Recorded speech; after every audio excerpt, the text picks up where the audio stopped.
From the Kiss 92.5 studios in Toronto, Canada.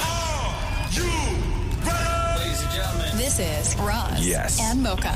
It's Roz and Mocha. What's going on? Hey, I'm Shawn Mendes. This is Selena Gomez. Drizzy Drake. Taylor Swift. Post Malone. Camila Cabello. This is Ed Sheeran. You're listening to my boys Roz and Mocha. Right here. Turn up. My boys Roz and Mocha. The Roz and Mocha Show. I can feel Between Roz and Mocha, who is your favorite? Roz. Mocha. Roz. Mocha. You guys are so funny, man. $20,000. Are you seeing that? Are you seeing that? This is the Roz and Mocha Show podcast. Powered by Air Transat. So, did Wendy Williams fart on air? That's the question. This is what everyone's and up in arms at? This is so fantastic because you know that if this was anybody else, Wendy Williams would talk about this on her show for 25 minutes. Yeah. So it's so great. I've watched this video many times because you know me, when it comes to somebody who farts on television, I go deep. And what do you think?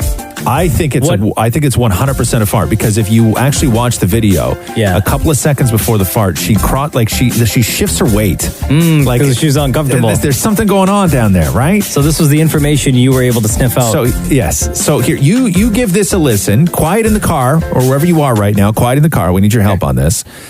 This is Wendy Williams on her show recently. But you can't even do that locker room thing. That cop wasn't playing that.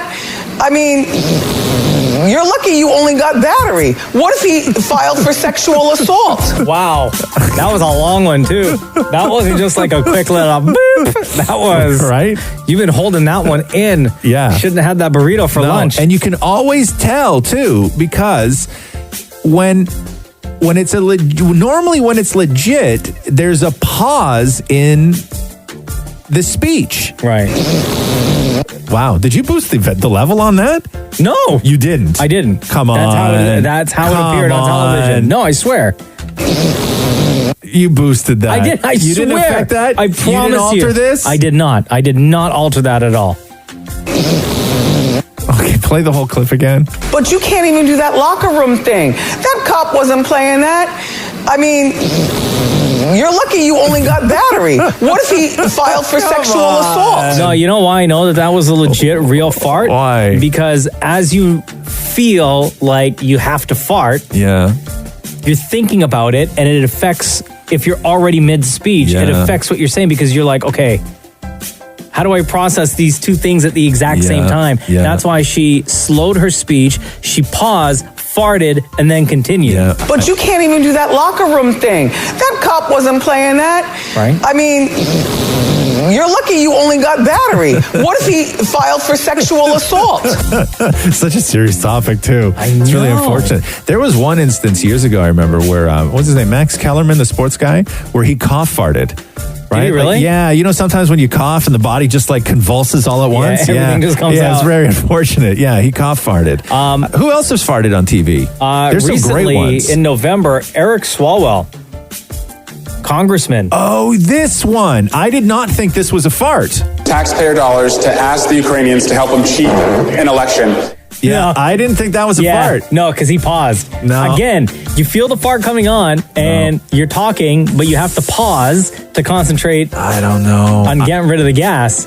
Guaranteed. Listen again. Taxpayer dollars to ask the Ukrainians to help them cheat an election. No, because you're not. It comes down to the echo, right? Like that's a big room, and the way he's mic'd, there's no way that his voice would sound that hollow, but a fart would be more clear. There's no way. Anyway, Okay, what who else do you about got? when Whoopi Goldberg 100% a fart on TV? farted on The View?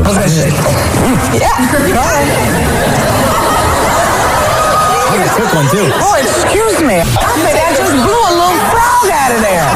Okay, so she admitted it right then and there. Because there's no way. And then, do you remember when Taylor Swift at the 2015 VMAs on the red carpet, where it was suspected that she also farted during an interview? This is a video directed by Joseph Kahn, who did Blank Space and Bad Blood. It's our third video working together, starring Scott Eastwood. Here's the video for Wildest Dreams. Not a fart on TV. No? No, not a fart on TV. What do you think that was, though? Eastwood. like a microphone interference sound, something on a red carpet that is that loud, she would literally have to take the microphone and put it between her butt in order to get that sound Like, on hey, that everyone, red check carpet. this out? Yeah, like you'd have to be like Taylor would have had to grab the microphone and been like, hang on, I got one. Yeah. You know what I mean? Like, there's no way it would sound like that. There's no way. Taylor, not a fart on TV. Whoopi, a fart on TV. That congressman, not a fart on TV. Wendy Williams, definitely a fart on TV. You remember when that that's guy how I rate them. recorded his own fart and turned it into a song? No. With like flutes and everything? No. That sounded beautiful. That's a fart. Added some reverb. Flutes.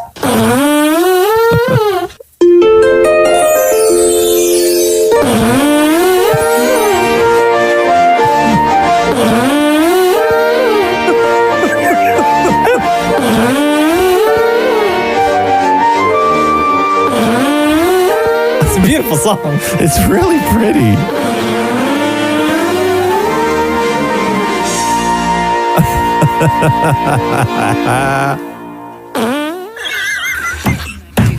This is the Roz and Mocha Show podcast. Today is National Hugging Day. It's a day to give and receive hugs. 6 types of hugs and what they mean.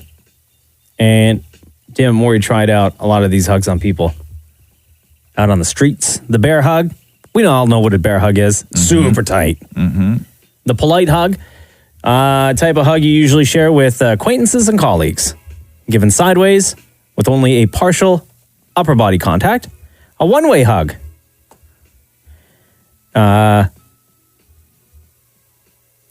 This is where you go in for a hug and the other person just stands there. Doesn't reciprocate the hug. That's Maury. The pole. Yeah. Maury's a very awkward hugger, by the way. Yeah. You go in for a hug with Maury, his arms don't come up whatsoever. He does the one-way hug. No, but it's weird. Let me tell you the weird thing about Maury is that it's not when people go in for a hug with Maury. It's when Maury tries to go in for a hug with you. Maury does the instigate it. The one-arm hug. Yeah. Sometimes. There's the intimate hug, a close full body embrace. There's the buddy hug. Where your bellies touch. Right. Right? Yeah, that's the difference. The buddy hug is where you take your arms and you just hug over each other's shoulders or each other's waist, and then the back hug, which is where you just reach around from behind. Right. I think that a hug becomes something else when bellies touch. Like that's the next level hug? That's where it goes from just a hug between acquaintances, friends, coworkers, extended family. You only hug your lover that way. Right. You know what I mean? Like when you hug somebody and your bellies touch, you mean business. Like send out the invites for the wedding. Yeah, you mean business. Yes, Roz, it is National Hug Day, which is every day for you and me. Hi, my name's Andrew. You and I are going to, there's 6 kind of hugs. You and I are going to do the intimate hug. Okay, I'm down. Here we go. He's coming in for an intimate hug. Supposed to look each other in the eyes. I'm looking him in the eyes, and he's reaching up to my shoulder. He's on his tippy toes, and he's very, very close to me. I think it's pretty delicate. Like, you probably go a little more intense. I think he's scared. I think he's scared to get a little intimate with me. Really, yeah, he's definitely on me. I'm done. Are you done? I'm done. I'm definitely done. But I don't know, if you want to keep going, I'll let you. Wow. Real quick. This guy sounds exactly like Matthew. Was that damn it, Matthew, your husband? It was not your husband. Wow, No, he looks was like into him? that. He was really into you hugging. Yeah, he really liked you. Was he a fan? Did he know who you were? No, he didn't know. No, not at all. Wow. Happy National Hug Day. I had no idea. So you and I are going to do the bear hug, all right? Are you ready? I'm ready. You kind of went in and had a half hug with a one arm. I was thinking that a bear hug would be more of a 2-arm approach, but I feel like you're maybe more of a shy bear. Yeah, it was a little embrace. Your hips were far apart, so it was like a safe bear hug, I would say. Excuse me. Do you need a hug for Hug Day? Who are you? No, but do you need a hug? No, I'm okay. I'm okay. Happy National Hug Day. Okay. Do you need a good hug? No, I'm kind of an anti-hugger.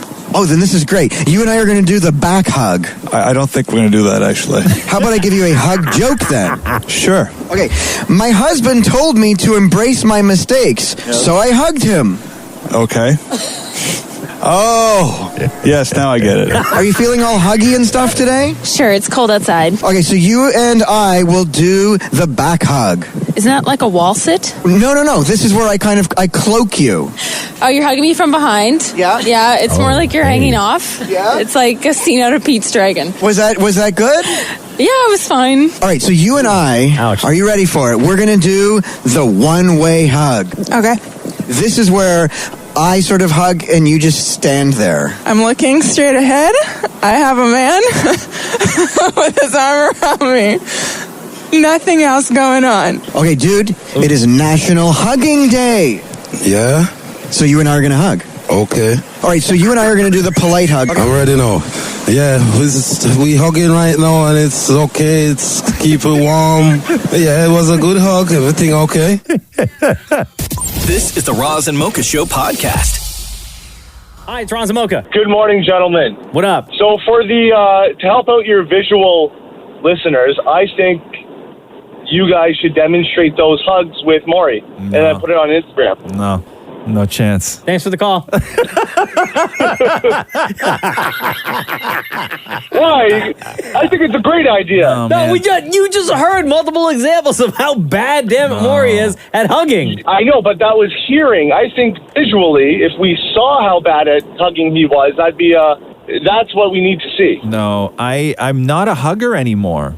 I stopped. It's too... Really? Yeah, I don't... No, I'll tell you, I hug in my life, right? Like when I meet people, I hug far more men than I do women. Really? Yep. You're a great hugger, though. Yeah, no, You give really good hugs. I'll hug my guy friends. Yeah. 100%. I don't hug women. I don't know. Anymore? No, I don't...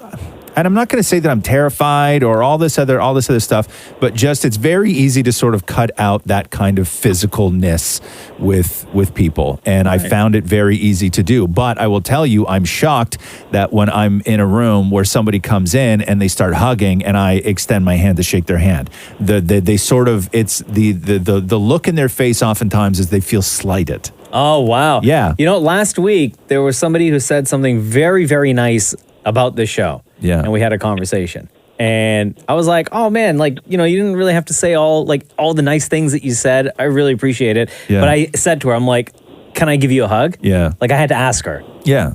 Yeah. No, I know. It's an interesting thing though. But like I love hugs. Yeah. I only hug on though? I don't Sundays. know if Matthew I and I do. only hug on Sundays for Sunday hug.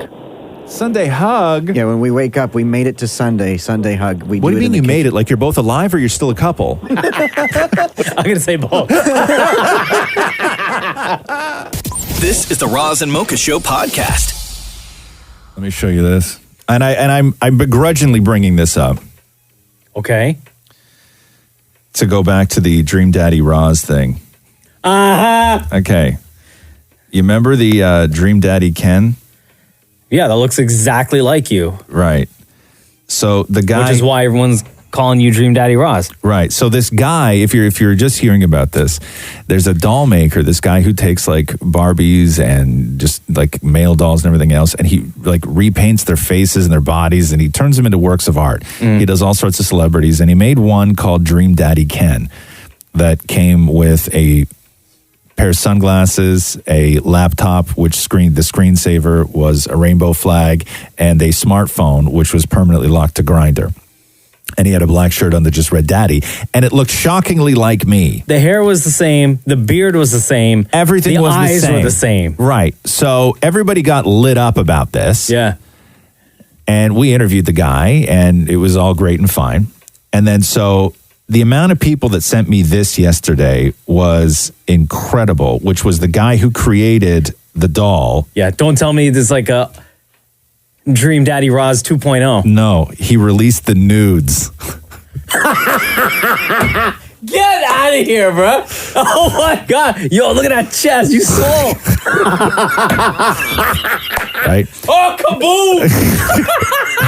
He leaked the nudes. Yo. Like what happens? Abs, everything. Yeah, I don't look like that, by the way. Right. But only covering his wiener, he has there's like a stick of butter. Wow. You got the chest hair. Yeah. Like a little bit of chest hair. My chest does not look like that. I don't know if you can tell. He's got the same kind of Speedo undies that you got. Yeah. Wow. Because I do. I wear tiny little underpants. Wow. Oh, wow. right? You know what I'm saying? Right? So this was my night last night.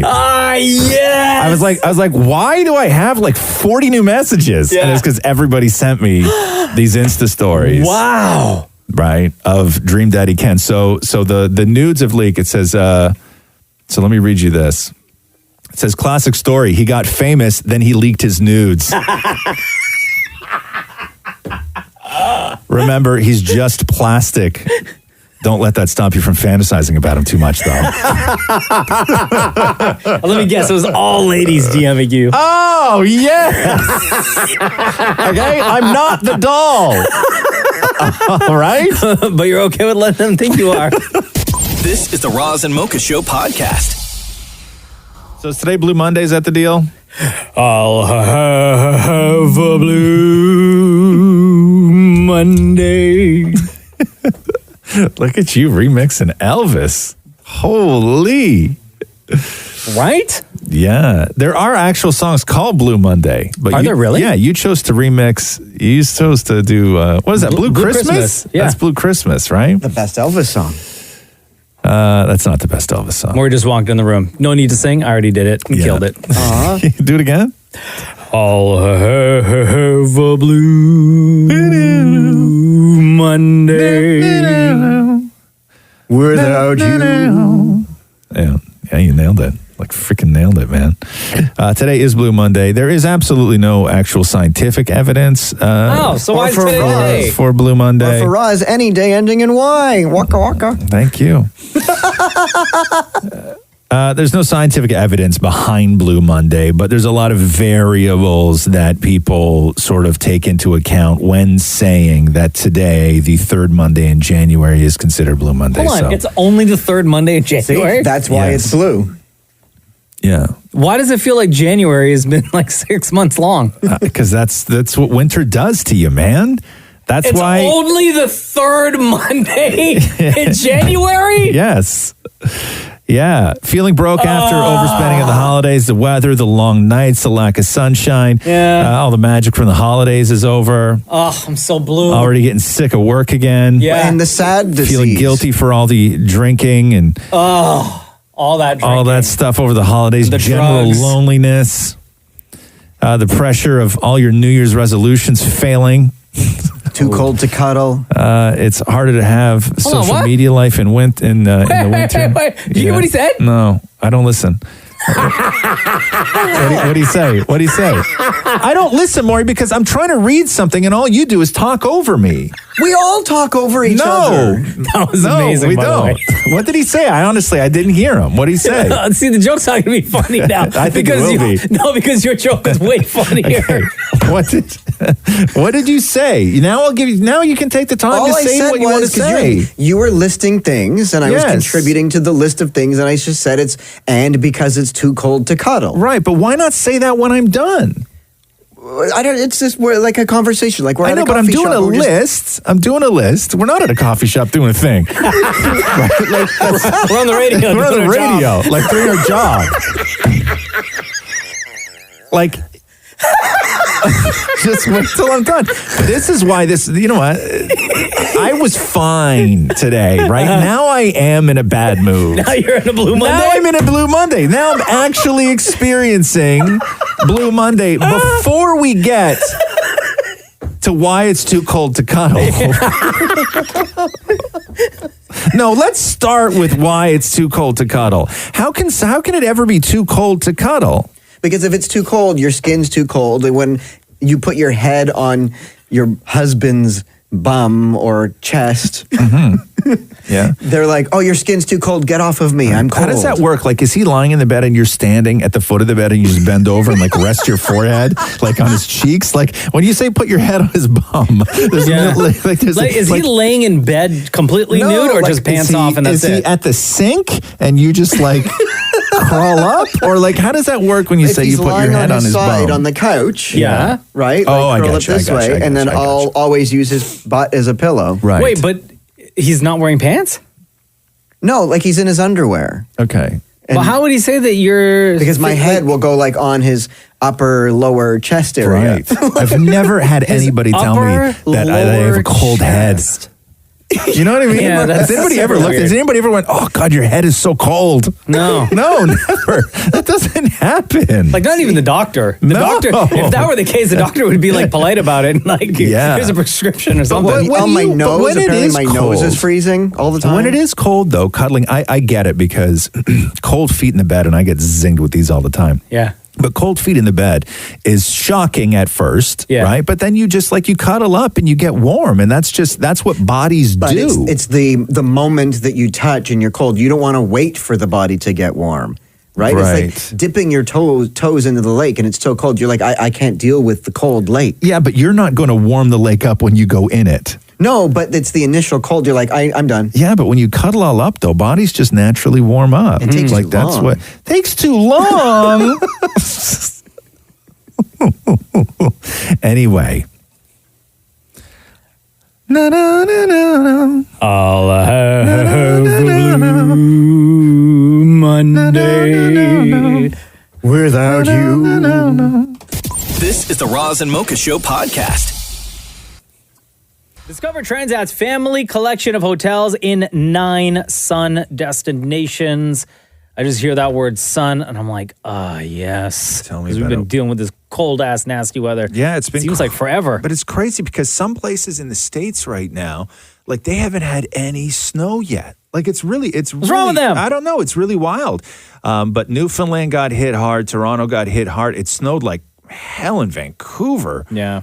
Even Victoria got snow, which they never do. But yeah, no, you're right. Anytime you hear sun, that's what makes it all worth it. You got to get out of here in the winter. You have to do it. Extended Kids Club hours so parents can enjoy romantic dinners on the beach. The resorts, there's some resorts that let kids stay and eat for free, which is a huge plus. Also, Air Transit does have Kids Club to make flying fun for everyone. You sign your kid up. It's totally free if they're between the ages of 2 and 11. You get the dedicated check-in counter, priority boarding. All the info could be found at airtransat.com. Go there right now. Yeah. The Roz and Mocha Show Podcast. You see that picture of the Go Bus that had the windshield smashed in after snow and ice flew off of a car on the 401? No. I'm telling you, man, people, you don't realize how dangerous that the snow that you lazily leave on the roof of your car, how dangerous it is by doing that, especially when you're traveling on a highway. Here's the picture. That's what the windshield looked like. Oh, snap. You can't see through that. No.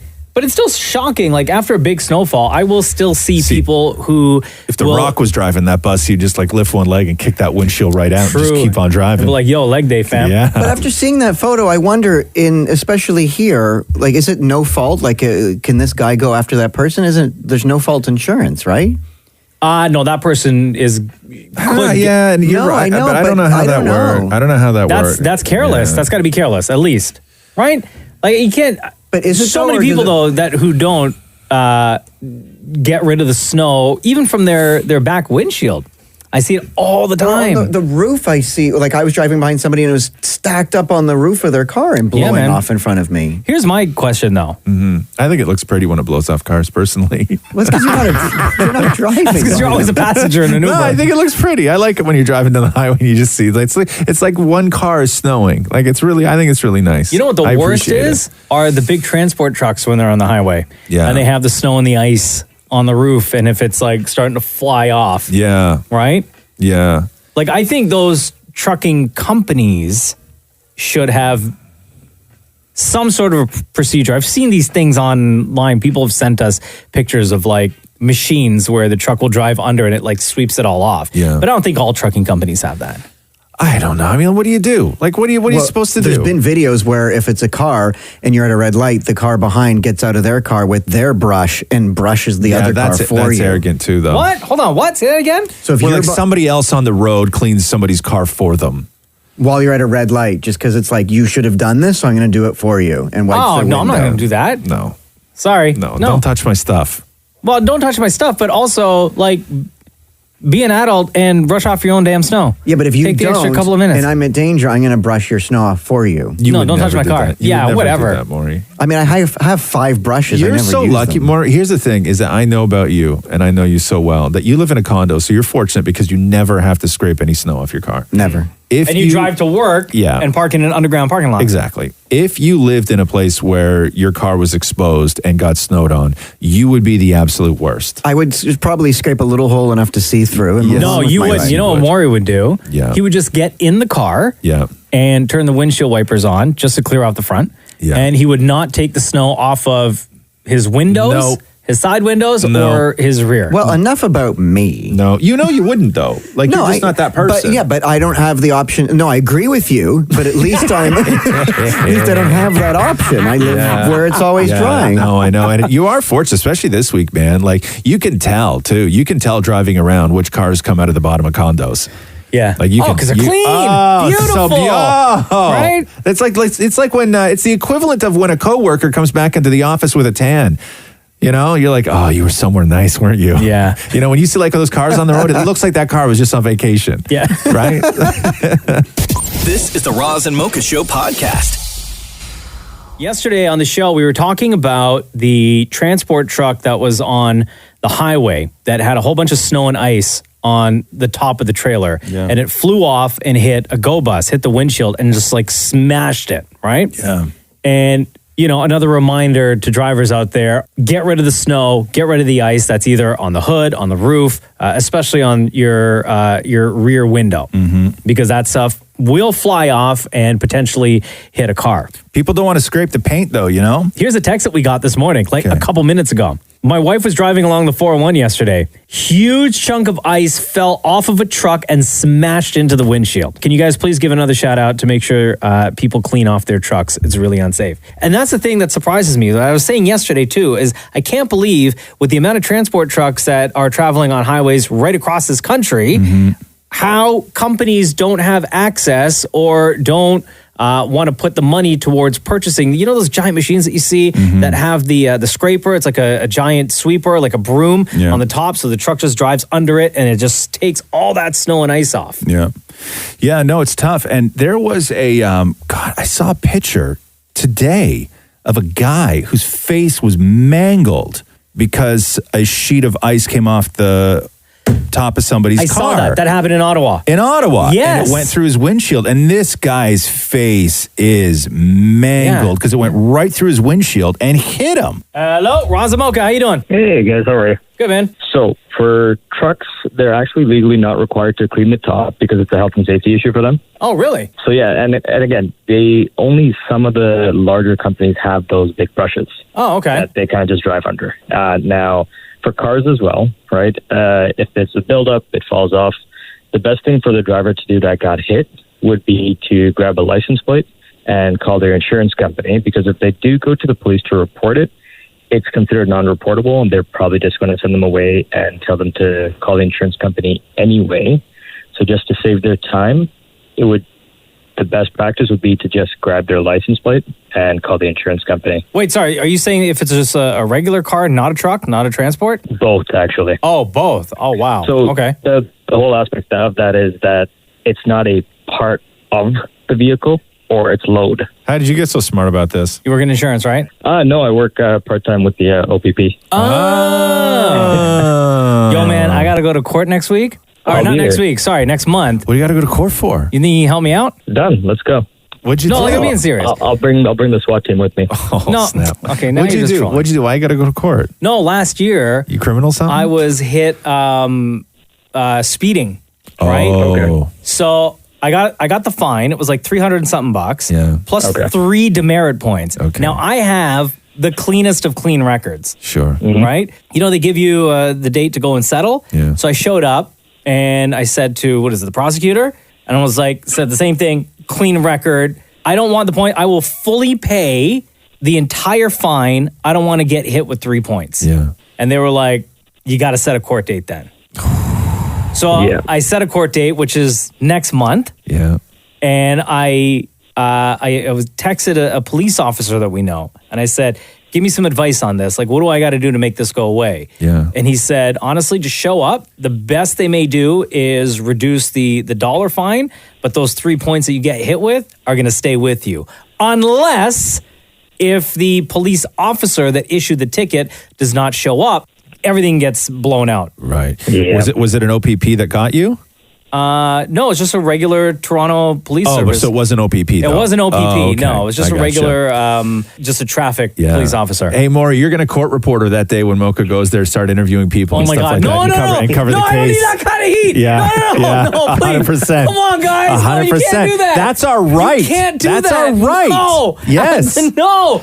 Don't put me in the same category as the poop throwing guy Yeah. and chair girl. Yeah, that's no, our right. No, absolutely Maury's not. going to interview you I shouldn't have said walking anything. into court. Oh my God, I'm so excited. No. We're going to have interview. to bail out Maury? We're going to interview other people who were in court Oh, to get come on, their opinion on the verdict. Oh, you guys, I hate you so much. Oh my God, it's going to be the best news report ever. Yeah, I hate no, you it's gonna guys be amazing. so much. Yeah, the trial of the century. When's your court date? I don't know. Come on, we'll I have find to- out. Don't worry about No, it. it's next month. It's like Yeah, It's on public record. I can look it up. yeah, that's true. oh, and it's on a Friday too. Is it? Oh, Yeah. perfect. Nice. I have nowhere to be. It's on a Friday. You never have anywhere to be. Perfect. This is Yeah, gonna be great. it's on a Friday. What time? At 1:30 in the afternoon. Oh, this is you can go home. I and can have a nap. Oh, shut up. Anyway, what can I do to make this go away? Anything? To be honest, go in and see if the police officer is there, and you could have a talk with him as well. Oh, really? You allowed to do that ahead of time? Yeah, you are. Oh, more. You got to make sure you get that. No, oh, come on, man. No, absolutely not. This is gonna be so great. I can't wait. I hate you guys so yeah, much. I know, but this is gonna be great though. All right. Thanks for the call. Don't ever call here again. All right. Take care, guys. This is the Roz and Mocha Show podcast. Did you watch the SAG Awards last night? Watch a bit of it. I'm telling you, I think that the way to go with awards shows is to just have Meryl Streep sit in the throne right up front. Just let her do her thing. Because she sits there anyway, and everybody just looks to Meryl. I don't even think they should vote. They should give Meryl a scepter, and then when they start just reading out the names of the nominees, she should just like slam it on the ground when she's happy with the person who, like, she should pick the winner there on the spot. Ah, well, like when they call the names, your nominees are. Yes. And then everyone looks to Meryl. Right. And then they're like Rami Malek, Brad Pitt, Robert De Niro, Robert De Niro. Yeah, like that. And then he just gets up and does a speech. Because she's the center of it. She's the center of everything at every single awards show. Yeah. Like she's the absolute center of everything. And they should just give her all the power. I think everyone just wants to see if she'll give a reaction that's meme-worthy. I know. Brad Pitt last night. Let me read you these two headlines. Brad Pitt. You read your headlines and I'll say what I... Okay, so there's two different takes on this story. So one is Jennifer Aniston and Brad Pitt reunite at the SAG Awards 2020.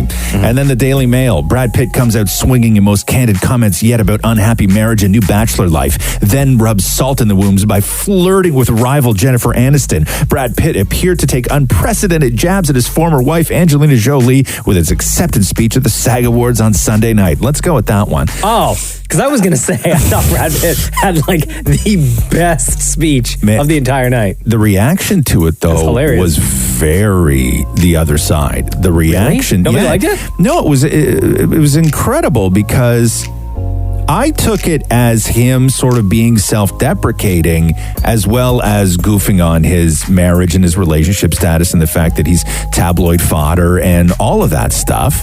But people took it like this, that he was slamming Angelina Jolie. So this is Brad Pitt from last night at the SAG Awards. I got to add this to my Tinder profile. I want to thank my co-stars, Leo, Margot Robbie, Margot Robbie's feet, Margaret Qualley's feet, Dakota Fanning's feet. Seriously, Quentin has separated more women from their shoes than the TSA. Let's be honest, it was a difficult part. A guy who gets high, takes his shirt off, and doesn't get on with his wife. It's a big stretch. It's big. Right? I never, like, he didn't say a guy who gets high, takes his shirt off, and is married to a psycho. He didn't say a guy who takes his shirt off, gets high, and loses everything to a crazy woman. Like, he never said any of that. I didn't take his speech as anything People other than did, though, man. like pretty funny. People did. Really? Yes. God, and then people suck. everybody started bringing up the fact that the reason she left him was because he got drunk on a flight and got into a fist fight with their kid, and that he had supervised visits, and the kids want nothing to do with them. People went in, like they went in, yeah. And then you get all the stuff backstage with Jennifer Aniston, and there's video of Brad Pitt backstage at the SAG Awards watching on a monitor Jennifer Aniston's acceptance speech because he was backstage when she won. And there's not one, like that backstage area, I've been there so many times at the SAG Awards. It's absolute mayhem, right? It's absolute mayhem. There's one hallway in and one hallway out to where they come down off the stage, they do their big press conference interviews, then they go to these little one-on-one rooms, and it's chaos. And in this shot where Brad Pitt is just standing there watching Jennifer Aniston on the monitor, he's alone, and there's like nobody around him within 15 feet because nobody wanted to ruin the shot, right? Right. I was just going to say. Nobody wanted to ruin that shot. Did they capture a moment where it was like a millisecond where either somebody had just walked out of the frame or someone was just about to walk into the frame, and it was just like that perfect photographic moment where literally nobody else was around. Yeah, there's nobody around, and not even a publicist. Like nobody came to grab him. Nobody came and be like, "Oh my God, hey, congratulations!" Like he's backstage. He's the most famous person in the world, right? And he's backstage, and he just won his award, and he's standing there watching Jennifer Aniston do her speech, and everybody was like, "If somebody ruins this right now, I swear to God, they'll set you on fire." And the whole speech happens, and he stands there and watches it. Yeah, it was crazy. And then they hugged backstage, and there was like a moment, and their hands touched, but like they weren't holding hands. You make such a huge deal out of everything, but no, people went in on Brad for that speech last night. Really? They went in on him. Yeah, man. This is the Roz and Mocha Show podcast. Hello? Hey, it's Roz Mocha. What's your name? My name's Jamie. Jamie, what's going on, dude? Good. I'm just on my way to surgery. Yeah, so Jamie texted us saying that he's on his way to surgery. He loves listening to the show, and he's excited that he'll be able to listen to the entire morning show for the next 6 weeks. So the entire show in Toronto airs 6 to 10 a.m. Monday to Friday. What surgery are you having today, Jamie? I'm having a bone spur cut off my large toe. Which has been pretty painful in my work boot, as I usually listen to you guys in the morning. Unfortunately, I have to stop listening to you guys right after the Roz and Mocha cheer. Okay, hold on. Okay, explain to people, first of all, Maury, come in here for one quick second. While you were explaining what a bone spur is to people, because I've heard that term before. I've never heard it before. Right? So while you're explaining to people, Maury, open your phone right now. Okay, go to Google. Type in bone spur. And then click on images? Oh, dude, I just ate. Okay, so explain to people what that is. Okay, so I guess what you call it, like the knuckle of the big toe, right where it connects into the foot. Yeah. I've got this huge, it's about the size of half a golf ball, cut in half, and it's on top of there, and it's essentially where the bone has started to grow abnormally. Is a bone on top of a bone? No, it's just the bone growing big and growing out of shape, and it's now limited the motion that I have right where my big toe connects to my foot. Is it painful? A little bit, like bending and stuff. Like I spend a lot of time on one knee at work when I know. Shut up, Warren. Mike, grow up, man. And when it's in that position, like when the toe has to bend, it can be quite painful. I usually have a bit of a hobble to me when I get out. Does it hurt to walk? Sometimes it's more of just a pain that's always there. If you rub it, is it hard? Like a rock. Shut up. Mark, grow up! Like a rock, huh? Can you still wear like boots or sneakers or anything like that? It's very difficult. I'm already a 14 extra wide, and now finding shoes that then accommodate.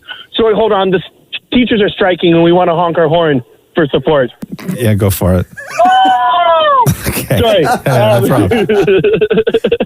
It's hard, it's painful, and shoes are starting to become difficult to purchase. I think we should do like some sort of telethon, or like, how do you bring awareness to bone spurs? I have no idea. Like, can we eradicate them? Like, is this a thing that we can? Maybe by eliminating bad genes. Well, hold on a second. What are you talking about jeans now? No, not them jeans. Okay. Not like Levi's. Roz, you can't set yourself up like that. Yo, Jamie, so how long does the surgery take? I have to be there at 9:30. The surgery starts at 11:30, and they said by 1 o'clock I should be good to go home. Do you know what they do? Like, do you know what the procedure is? I have a picture of the procedure. I have no idea. Like, I'm assuming they're going to go in there and they didn't tell you before?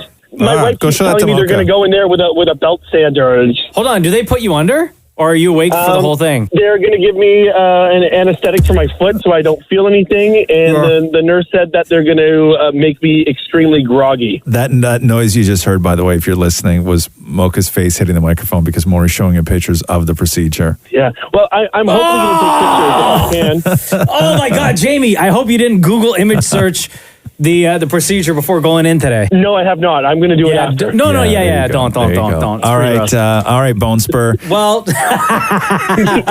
all the best to you, brother. Thank you so much for your text, and thank you for listening to the Roz and Mocha Show. No problem. Are you guys going to ask me who I like better? I was just going to say, before we let you go, Jamie, between Roz and Mocha, who is your favorite? It's hands down, it's Roz. Oh, look at that. Why?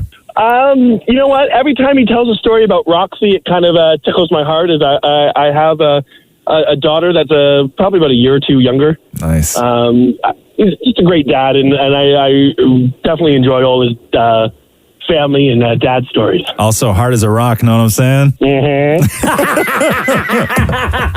Love you lots, Jamie. Take care, bro. Cheers, buddy. Thanks, guys. This is the Roz and Mocha Show podcast. See online Vancouver and people in Alberta going at each other? No. Over the weather? Were they beefing? Yeah. Oh, there was really? like one exchange. It was like, oh yeah, it's cool to laugh at us in Vancouver about the snow and all, but then at least we don't. And it was like this long blah blah oil, blah blah economy, blah blah God. Forcing workers, blah blah blah. Let's just call it, and then it said let's just call it even, okay? Yeah. I was like, God. Okay. So it's like when people start having these discussions of like, you know, the who's got it worse discussion. Yeah. You know, like who's the bigger victim? Yeah. And especially when it starts with snow. You know what I mean? Sure. It's like, don't take it so seriously. I know. Like, it's okay. I would have loved to have seen those two provinces go at each other like in a fun way. You know what I mean? Let me read you this. Snowball fight snowed out in Canada. Hold on, what? Organizers of Wednesday's annual campus-wide snowball fight at the University of British Columbia would have been thrilled by the epic snowfall that blanketed their corner of Canada. Wait, where's this Tuesday night and Wednesday? I don't know. The States? I don't know. They're going to laugh at us so hard, bro. I know. The snowball fight, which attracted some 3,000 snowball fighters, was postponed because too much snow. The event was rescheduled for yesterday afternoon in order to ensure participants could arrive safely. But really, what is too much snow?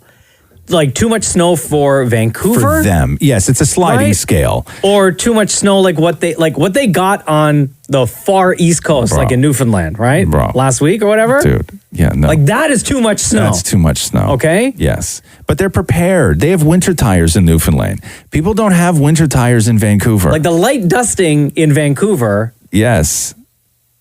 I'm okay with. Yeah. They're not, for obvious reasons. Right. Like they got one snowplow, right? This guy, Rick, drives it. You know? And Rick Snowplow. He's been dealing with IBS and he's going through a divorce and like everything else, right? Poor guy. You know? He's going through a real rough time right now. Nobody else is licensed to drive the truck. So they gotta wait, right? Kidney stones and everything else. This guy's going through a real rough patch. So we gotta send like drivers from Ontario to go so we sent flowers. I feel better, Rick. This is the Roz and Mocha Show podcast. You gotta go to New York on Friday. What? I got to go to New York on Friday. New York! You think when anyone gets off the plane in New York, anyone ever does that? Or has ever done that? Maybe. Like at least one person when they get off a flight. I'm sure they do. I get off flights all the time in places, and I love when people are really excited because traveling is just lost on me now. I don't enjoy it at all. You just do it so much, Yeah, right? I don't get excited about going places anymore, and it's rare that I go to a place that I haven't been. Just to see. Yeah, but Like I how also it makes you feel. But Step off that plane and Yeah. you put both arms out to the side. New York! But I also don't get pissy when things don't go my way, right? Like I'll be in an airport and the flight will be delayed and then delayed again and then possibly canceled. And I just sit there on my phone. Like I don't care, right? Because you can't control the situation. Because I'm going there for work. Right. Where everybody else is losing their mind because they've booked vacation time. They've paid for the Sure. package. They've got a hotel. They have plans. They got Broadway tickets. They have all this stuff, and it's very stressful for them. But I just don't care. So even when things don't go right, I can't tell you the amount of times I've gone to the airport, sat there for 3 hours only to get in a car and go back home. Oh. Right? I guess if you have your phone. Like, I don't care. Yeah. Like, if everything goes to hell, it makes no difference to me when I travel. I go to the lounge, I have a few drinks, I show back up home. Catherine's like, hey, what happened? I'm like, 1, my flight was canceled. 2, I'm a little bit drunk. Right? Don't ask any more questions. Don't ask me any more questions. We'll talk tomorrow. What are you going to New York for? What's the junket? What's the press junket? I think maybe the sequel to All the Boys I Loved Before on Netflix. Isn't that one again? I don't know. Not 100% sure. Oh, the kid that's going to play He-Man. Yeah. That guy, Sentioni or whatever his name is. Yeah, that guy. Yeah, so I think I'll go. I think I'll go talk to that dude. But yeah, no, traveling because I was watching the footage last night of Harry getting off the flight in Victoria. Mm-hmm. Where like he gets off the flight, and I got to find out if this is normal for people. It is normal for people. Come on, what? Where Harry got off a WestJet flight in Victoria from London. And like the doors opened on the plane and he walked down the stairs and his van was right there waiting for him. That's not normal. Yeah, that's not a normal That's life. not normal. Who took him through immigration then? What, they bring the Nexus machine to his minivan? That's not portable. That's not portable. Not portable. That's not safe. No, there's absolutely no not. way. That's special treatment. Come on. It's normal for you to debark the plane on the stairs on the tarmac. Did you say debark because your mouth is full of food right now, or is that what you think the word actually is? Is it not? You debark the plane. Yep, it is. Thank you for your contribution, Dan and Maury. This is the Roz and Mocha Show podcast. Hello? Hey, it's Roz Mocha. Hey, how's it going? Good, how are you? Good. Okay, what's your name? Trish. Roz, you are going to love this text that Trish sent to us. Okay. I know Roz hates to hear about dreams, but I just had to quickly share God's sake. because mine was so weird. I had a dream with Mocha, Roz, Roz's daughter Roxy, and Roz's girlfriend Catherine the other night. I have no idea why. It was just weird. So Trish, context please. I have no idea what I was doing there. It was all for Roxy. And it was some movie kind of thing. We were just trying to make sure Roxy was having the best time. I have no idea what the hell I was doing in that movie or that dream. Like, I invited you to my kid's party? No, it was just, I was part of it. I have no idea why. Like you were family? Like we've been hanging together forever kind of thing. Oh, I love it. Like you're one of us. Yeah. Yeah. So what was happening at the party though? Do you remember? Was it a birthday? You said it was a celebration for Roz's daughter Roxy. Was it like a birthday party? It was an event. It was some like movie screening, and there was giveaways, and we were just trying to make sure she had like the best giveaways and the best seat and best everything. In your dreams, are you my assistant? No, Oh. I just hang with you guys. You just hang with us. Oh, what was I doing there? You were being supportive as well, trying to make sure Roxy was having a fantastic time. Wow. Yeah, I would do that though. Wow. Your dreams are very very much about like see this. I'm sorry, I can't fake interest in this. I was thinking, I'm just trying to think of words right now, but I'm literally just going to start saying words to make it myself seem interested. All right. Well, Trish, thank you very much for sharing your story. No problem. You're the best. Have a great day. I love you. You didn't ask me who my favorite was. Between Roz and Mocha, who's your favorite? Easy peasy, hands down, Mocha. That's because I'm interested in your dream.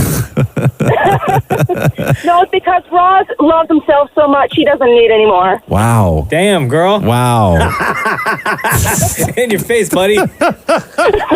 Wow. Thanks, Trish. You're welcome. This is the Roz and Mocha Show podcast. Shoveled 3 times on Saturday. Did you really? Yeah. I have the nicest driveway. I have the nicest looking driveway in the whole neighborhood. You have to go out 3 times? I committed. Because when I guess first after went the out. first one, yeah, because the the rest first are easy, one right? was just volume, but it was super light. Yeah, it was. And so I got rid of all that stuff. Right. And then I'm like, okay, because I knew it was going to warm up, so the snow's going to get heavier. And then the second time I went out, it was like super heavy, and the plow had already gone by the end of the driveway. But I was only out there for half the time everybody else was. And then I went out later on in the, first thing Sunday morning, just scraped it all up, put some Nice and ice clean. melter, put some ice melter down on it. Yeah. It was great. Yeah, I got a beautiful driveway. I didn't shovel once. No, because you live in a condo. But I went downstairs and I asked the super, I'm like, can I help? And he said, no, that you're a liability. Well, you're a liability, not just for that, though.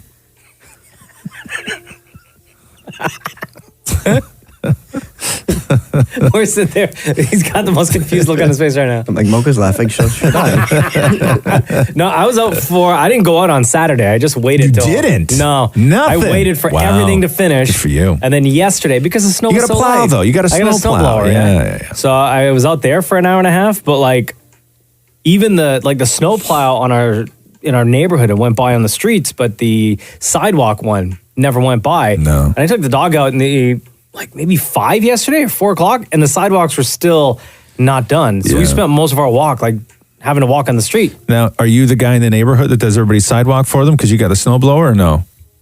Just say no. We don't have a sidewalk on our side. Oh, across the street. Oh, what do I got to do it for? I don't know. Sometimes that's nice.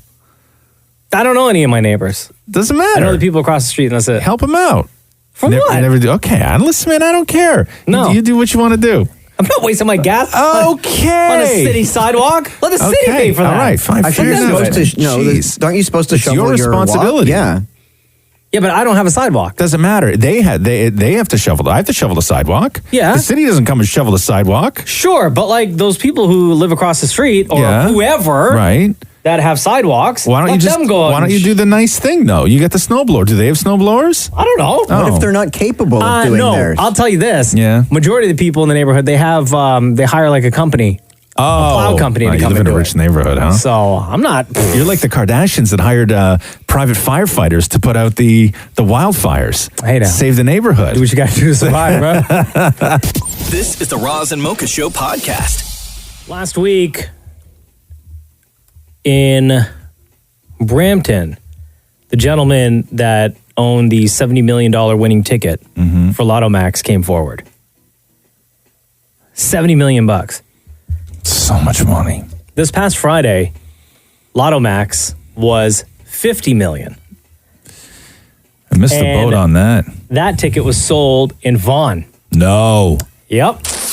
So if you bought your ticket in Vaughan, Lotto Max, $50 million. Chances are the person who has that ticket, they've checked already and they know and they are doing whatever it is they got to do before they come forward.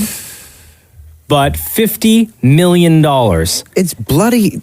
Honestly, it is so frustrating not winning. But how often do you buy a ticket? I'm now buying scratchers on a daily basis, and I'm playing the lottery. It's my, I guess, New Year's resolution to play every week. You're using the lottery as a career goal? No. Hold on, your New Year's resolution is to spend more money? No, my New Year's resolution is to commit to win. Commit to win? Commit to win. by playing lotto every week. Yeah, because as Roz once said, you can't win if you don't play. Yeah, that's my advice. I'm the only one. I'm the only one who's ever thought of that. Oh my God. In our house, it's also frustrating because you use the OLG app to check your ticket, but we don't believe when it says not a winner, so you still go ahead and check. You don't believe? Because we scanned it, it said not a winner, and Matthew's like, well, it could be wrong, let's go and like check. a flaw with the app. Right? What if we're throwing out a winning ticket because we trust the app? Right, yes. 3 other people in Mississauga, Oshawa, and Toronto won $100,000 Encore prizes. And you're welcome, because I gave them money. Jeez, man. You can't win if you don't play. I think that you're going at lottery all wrong, More. I really don't think, especially with your financial situation, you can't use lottery as a career path. Yeah. You just... But we've already earmarked what the money's for. No, I get that. I understand that. You're spending it already?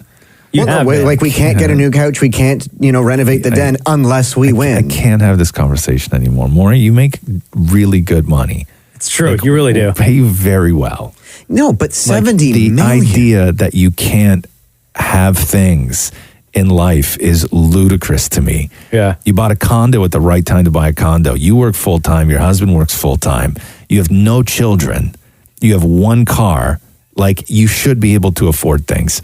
You should not be going without anything. We bought nice sheets. I ruined them with foot cream. Roz and Mocha's Fix My Life. What advice can you guys give me? Okay, so my question is...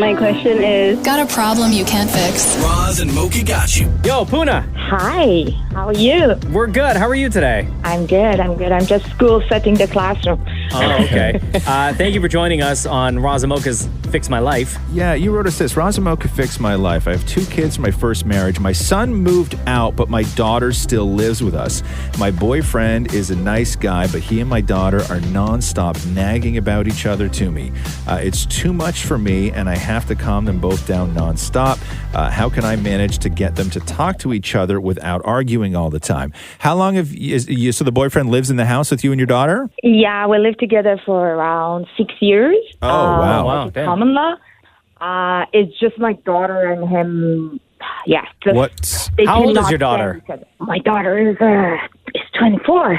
24? What's she still doing living at home? She's still home. My son moved, 22, but my daughter is still downstairs in the basement. Okay. And a couple of questions here. What is your daughter's relationship with her biological father? Not very good. Okay, that's a huge problem, right? Yeah. And when he left, what were the circumstances of the breakup? It was okay. We divorced, but we're still friends. Me and him were more friends than my daughter and him. Okay. But he's back home. He's not here. So he's not in the picture, really. Did your daughter take it hard? I think. Yeah. I'm going to say she did. So I wonder if she's taking a lot of her anger out on the fact that she doesn't have a relationship with her dad, out on your boyfriend. Yeah, maybe. I think she once told me I have daddy issue. She understands it. She knows that she has some problem. You have to understand a couple of things here. And when it comes to getting stepchildren and step-parents and everybody else to sort of get along, you have to go extra easy on your daughter, even though she's 24. We'll get to that in a minute. Because the thing that you have to constantly remind yourself of is this, okay? This new living arrangement with the new guy, the boyfriend, everybody all in one house, this was your decision, not hers. Yeah, I know. Yeah. This is your decision. So so much of this is on you, okay? This isn't you just being like, hey, guys, work it out. Although at 24 years old, they're 2 grown adults.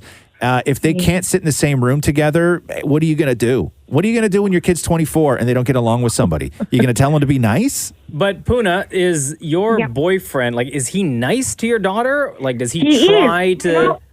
Yeah, it's so funny that both are nice. They bought each other, gift. They take care of each other. My daughter sometimes, I'm like, what's wrong with him? Is he okay? Or my boyfriend always take care of this, take care of this. But when it becomes to very small little thing that mother and daughter or father and daughter can fight and it's done after that, they make it a big deal. And I know sometimes she said that he's not my dad. Why he's talking to me like that? But Like, can you give us an example of the last time that they fought? What was it about? Oh, very easy. Like, why you didn't bring up your dishes? Okay. Like, downstairs, what's going on? And then, so she was like, I'm grown up. I know what to do. He's not my dad. Why he's talking to me like that? I was like, he's right, you know? Listen, if That's she's very 24 years simple. old, still living at home, and she's leaving the dishes in the basement, she should, as a grown adult, bring her dishes upstairs. Yeah, but as Ross said, I feel like, oh my God, maybe I shouldn't do that. Maybe I shouldn't even get close to this guy. This to me and what they fight about, okay, this doesn't seem to me like it is any sort of stepfather, stepdaughter exclusive, okay? What they're fighting about are normal things that any parent fights with their kid about. She just happens to be 24. So when you're living in the house with another adult who is a slob, this isn't a kid who her new stepdad or her mom's boyfriend is going to go pick up from volleyball in grade 8. Okay, where he can be encouraging and he can give her space and he can be empathetic and he can be all those things. This is an adult living with another adult who's a slob. Okay, so your daughter, first thing she has to do is just take responsibility for everything that she does. Because she's in that house and she can't do stuff out of spite. And if she at 24 leaves her dishes downstairs and your boyfriend is like, hey man, can you just bring your dishes up? She can't at that point pull the "you're not my dad." Yeah. Doesn't work that way. And also, these are normal fights that like parents have with their grown kids, whether they're stepdads or not. Yeah, but at the end, if anything happened between them, I don't know what to do. Like, if the fight gets bigger and bigger, and then Well, tell them they got to figure it out. They're both adults. Like you have a lot of responsibility when your kid is 16 and then you're living with the boyfriend and there's so much that can go wrong, but also there's a million examples of when things can go right. Okay. That's a big job for a parent, but I don't know how you force your 24-year-old daughter to get along well with your boyfriend. I don't know. You have to live a life. You got to find love. You need somebody in your life who finds you sexy and wants to make out with you. And you are deserving of whatever happiness you can scrape together. Okay? Yeah, and he's the one for me. There you go. Puna, tell your adult daughter to grow up. Yeah. I'll say this. Any rules that have to be laid down in the house need to come from you and not from him. Okay. Okay? Yeah. So anytime there needs to be a new rule, hey, new rule, always bring your dishes up. That rule comes from you to your daughter, not him to your daughter. Yeah. I would hammer home to your daughter that she's 24. Anytime there's bickering or nastiness or somebody's being rude or she doesn't want to do something or leaves her dishes around, you can tell her, you're 24. I shouldn't have to tell you this because you shouldn't be acting like this. Yeah. Thank you very much. Thanks, Puna. Love you lots. Thank you very much. Thank you. Roz and Mocha's Fix My Life on Kiss. I want to go back to this Meghan Markle, Harry. What do we call him now? Just Harry? Because you can't call him Prince Harry. No, they've dropped the Royal Highness. I think you can still call him. He's still a prince. Technically, he's still a prince, right? Yeah. Because now that they've separated themselves from all of that, that includes the money, right? Yeah. And Meghan is now looking at this $27 million home estate out in BC. Plus where's that money coming from, right? Plus they have to pay back for the renovations for their Frogmore home in the UK. Where's that money coming from? Because it's got to come from them. Yeah. That was like a $3 million renovation. So we got a ton of texts. Harry inherited money from Diana. Somebody else said Harry has money from his inheritance and Meghan Markle has her own money. I don't know if she's got that much. I could be wrong. Meghan Markle doesn't have $27 million house money. Diana left a ton of money to her kids when she died. It was invested for him and it's estimated to be worth around $35 million. Somebody else said 20 million. Somebody else wrote and said, 25 million. So it's all inheritance money. But even still, that doesn't give you $27 million house money. I mean, not that they're going to buy it outright, but unless they invested the money over the years. No, I guess you could. Right? They have money people. No, I know. They have to have like an accountant or something. Like, to me, even just the idea of a $27 million house is absurd. Oh, yeah, it's ridiculous. Are you Like, kidding me? It's, what are the details on this thing? Hold on here. Like it's 7,000 square feet. That's fine, right? That's I don't know. cool. It's a big, But big you're piece of looking land. at 6 bedrooms and 5 bathrooms. $27 million. There's 2 of them and a baby. Yeah. No, I know. I get it. What, Why they're do gonna you have- need that much? Like, why not downsize and save some money? Are they going to have Save? Are they going to Like, have some money for the live-in kids' staff? future? Oh, they're going to have tons of money. You don't have to do anything. If he inherited $25 million, they don't need to worry about money. That's just, you're just going to roll with that forever. Like, you're totally fine. But I guess to just take that money and dip, I guess that's what you do. Is that a busy? Do you know that town or where they are? Like, is there going to be a lot of royal gawkers outside their gates? Well, what I do know is there are right now guaranteed people from every gossip newspaper and legit newspaper from all over the UK. They are all now getting a correspondent to go and live full time in BC. Really? Yeah, of course they will. Of course But they how will. long until that just wears off and they're just regular people? They'll never be regular people. No, it Never. won't, because they're still going to sell papers there, right? It's not about what they do here. People here may get used to it, and people here may sort of lose interest. There, they won't. That's at all. unbelievable. But yet It'll they, never they happen. said that they're going to be able to live a normal life. They'll never be able to live a normal No, there's no such thing. A more normal life, sure. Yeah, but in not a $27 million not six-bedroom home. Yeah, not a normal life. Yeah, but that's Like, why don't they just get like a penthouse at a condo in Vancouver? I don't know. Because those maintenance fees. This is the Roz and Mocha Show podcast. Hello? Hey, it's Roz Mocha. No way. Yeah. What's your name? You guys are going to laugh at this one. It's Shashank. Why would we laugh at your name? No, it's like Shawshank Redemption. I get that all the time. Oh, Shashank. Oh, Like Shawshank. Shawshank. Shawshank Redemption. The Shashank Yeah. Redemption. Yes, that's the one right there. Love it. All right. Shashank? Shashank. Well, you know what? The Indian way it does go Shashank, but like growing up here, for like 2 decades, like Shashank, Shawshank, Shank. Yeah, man. Let's All do right. it. Shank sent this text to us. Started listening to the Roz and Mocha Show podcast mid-December. I've binged through 44 episodes now and can't stop, won't stop. Y'all are the funniest. Now I'm just confused. Do I start from the latest podcast and go older so I can hear about up-to-date stuff, or keep it old and go towards new? So, prior to discovering the Roz and Mocha Show podcast, had you listened to the actual live radio show that airs Monday to Friday, 6 to 10 a.m. in Toronto? Yeah, random times when I used to take the train, I would sit here in the morning. Every now and then.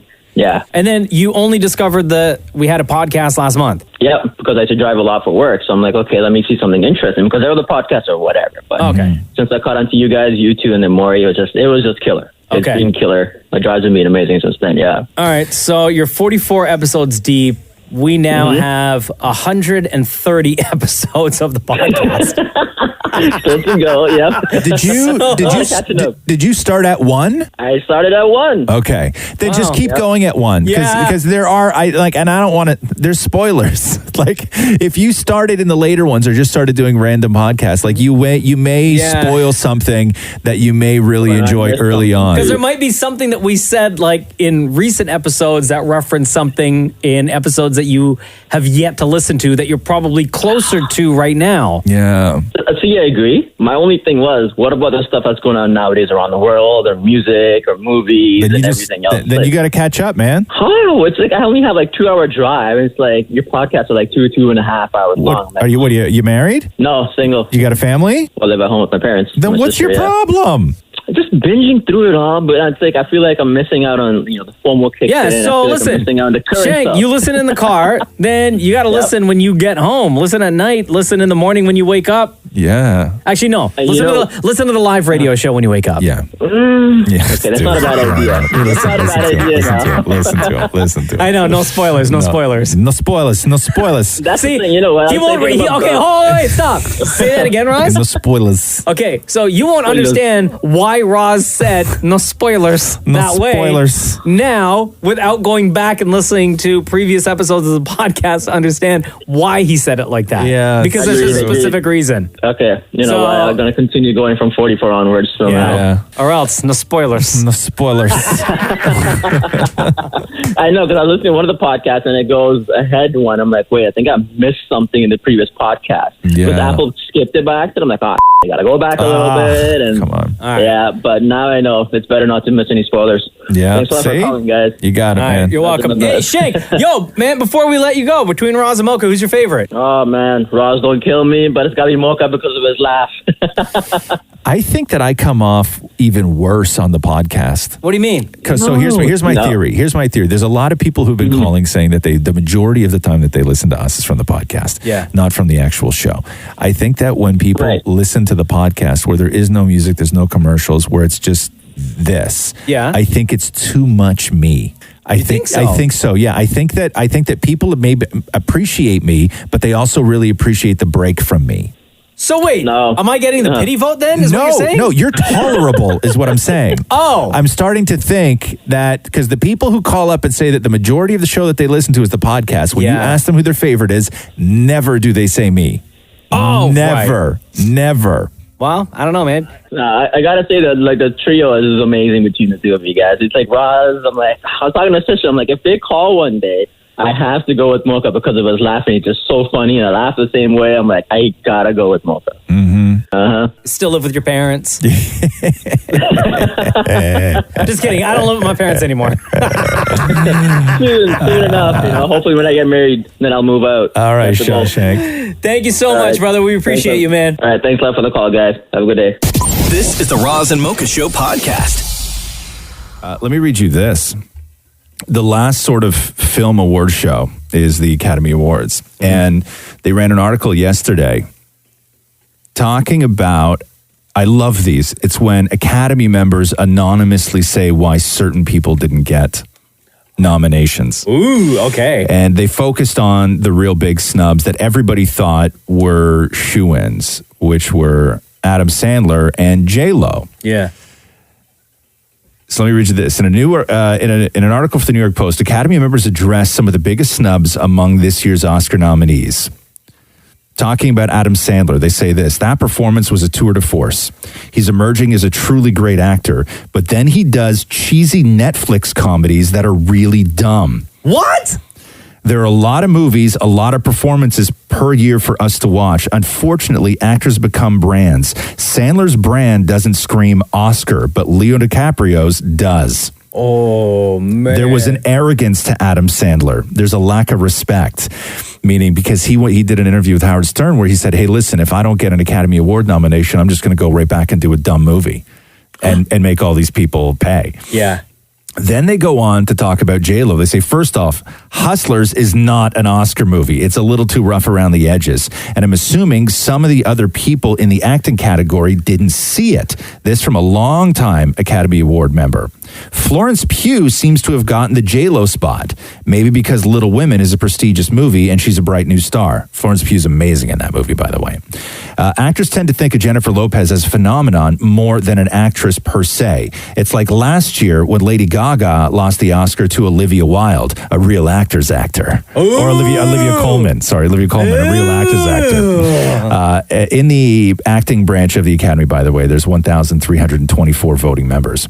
So J-Lo was never going to get the Academy Award nomination, and neither was Adam Sandler. Like it wasn't even in the cards for them when you start listening to these stories. And it's so crazy how, like, at the beginning, you know, we've always said, like, at TIFF, when everyone was praising both movies. Yeah. And they were all saying, oh, these movies are, and these actors and actresses are shoo-in for nominations. But if you would think that you would do it on, like, I find these two things differently. I find Adam Sandler in Uncut Gems and J-Lo and Hustlers to be slightly different, because I just don't think J-Lo was an Academy Award performance, where you could argue that Uncut Gems and Adam Sandler was an Academy Award performance. It was the kind of movie that they love, but they just hate that Adam Sandler does bad comedies for Netflix. Yeah. Like, they hold that against him. Okay, like, hold you're on. not allowed that to do movie to that do he both. did with Jennifer Aniston was amazing. It was so funny. I know. I know. God, what's the name of it again? Murder Mystery. Murder Mystery. Yeah. It was so... I love that movie. Yeah, and the problem... So what, they're mad that he does movies like that? They're mad that he... Well, I don't know if they're mad that he does Murder Mystery. I think that they're mad that he does Who's Your Daddy? And like Jack and Jill. And Jack and Jill. Like that. And all that stuff, okay. right? I think that they don't want to reward that behavior. Yeah, but that's his comedy, though, man. I know. Like, I'm with you on that. I'm with you on that. He's got fans that love movies like that. And Adam Sandler does have another gear, and every now and then he decides to show that other gear, and he's really, really good at it. Yeah. But he doesn't pander to people. Right, he just Poor goes guy, right. He just though. goes right back and does dumb comedies, and they make him suffer for it. So They make him pay. They judge him for his overall body of work as Yes. opposed to one single film. Because here's the thing, right? They don't know what Adam Sandler's working on. What if they give him an Academy Award nomination? Yeah. Okay, for Uncut Gems, and then like the day or the week of the actual Academy Award, the Academy Awards, he releases some god awful. Like a trailer for Don't Mess with the Zohan 2. Yeah. By the way, that first one, I love. This is the Roz and Mocha Show podcast. Yummy, yummy. Fruit salad. What in the hell? Oh, it's the Wiggles. Yes, man. Yummy, yummy. Yummy, yummy, yummy, yummy. Fruit salad. Let's make some fruit salad today. See, I'm way out of my Wiggles years now. I've forgotten all this stuff. No, Wiggles is still very big in our house. I can only imagine. Cruz is almost 3 years old. Still very much into the Wiggles. Yeah. I don't know if you saw this over the weekend, though. So, with everything happening in Australia... Fires.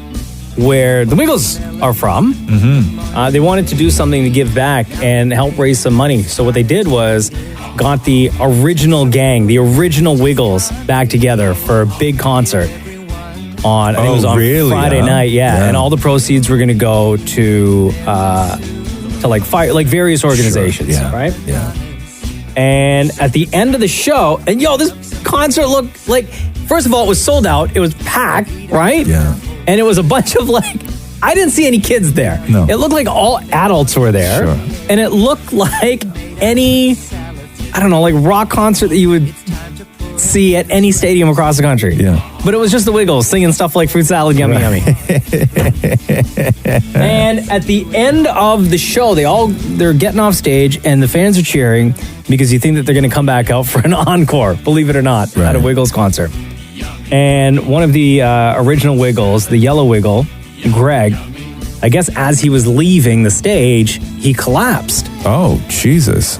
And this is what happened at the show. Guys, I think we're going to end it there. Greg's not feeling real well. I think he's going to be okay, but he's not feeling real well, so I don't think we can go on with another song. So then they leave. I think he's going to be okay. God, you tell fans that? I think he's going to be okay? Because they had no idea. Turns out, Jesus. Greg, the original yellow Wiggle, that was Anthony, by the way, the blue Wiggle that made that announcement. Turns out he had a heart attack. Oh, God. As soon as he got off that stage. Heart attack. From what? Just I guess you don't know. No idea.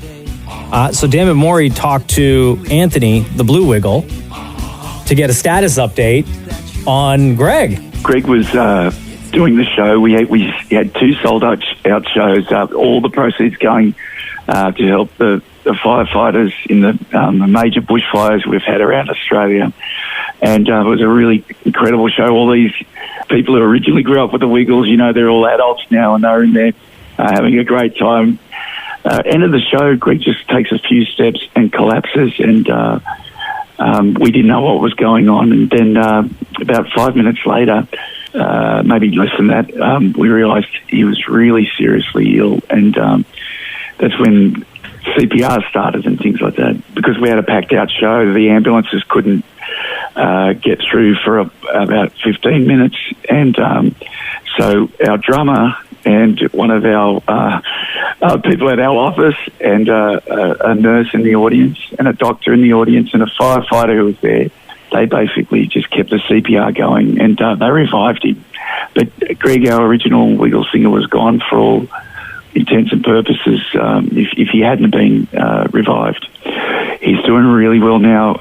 They put a stent in his heart, and look, that doesn't always happen for people who've had a heart attack. It's not always possible, but because of the CPR, they got straight onto it, and he's got the stent in, and now he's doing really, really well. Jeez, man. Isn't that crazy? That's nuts. Poor Wiggle. I know. Right? So much love going out to our friends, the Wiggles.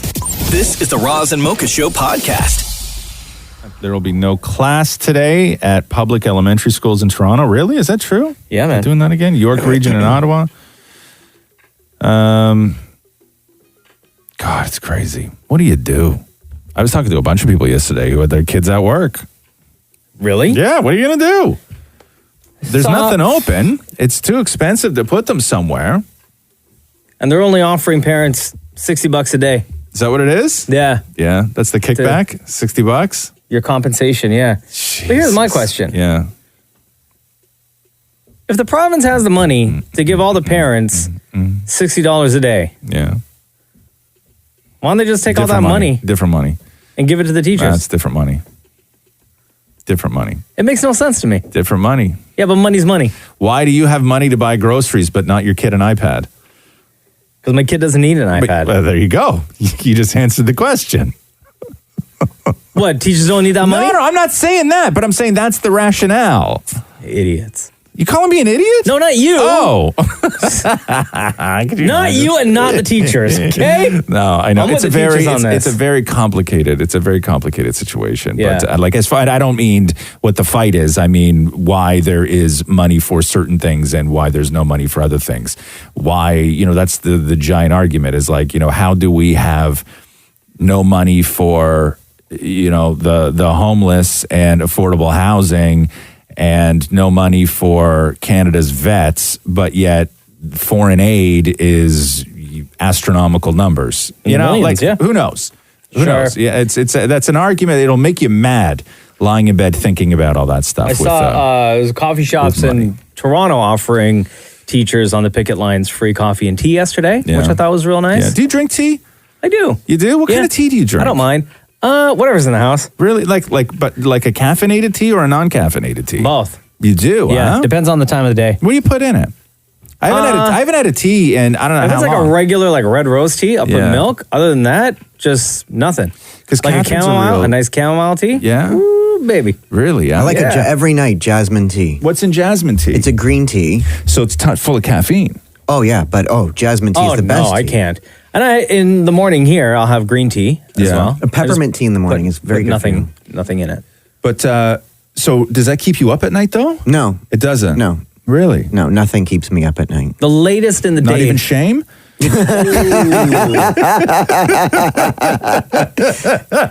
This whole thing was just to do that, by the way. This is the Roz and Mocha Show podcast. Hello? Yo, dog, happy birthday. It's Roz and Mocha. Oh, what's up?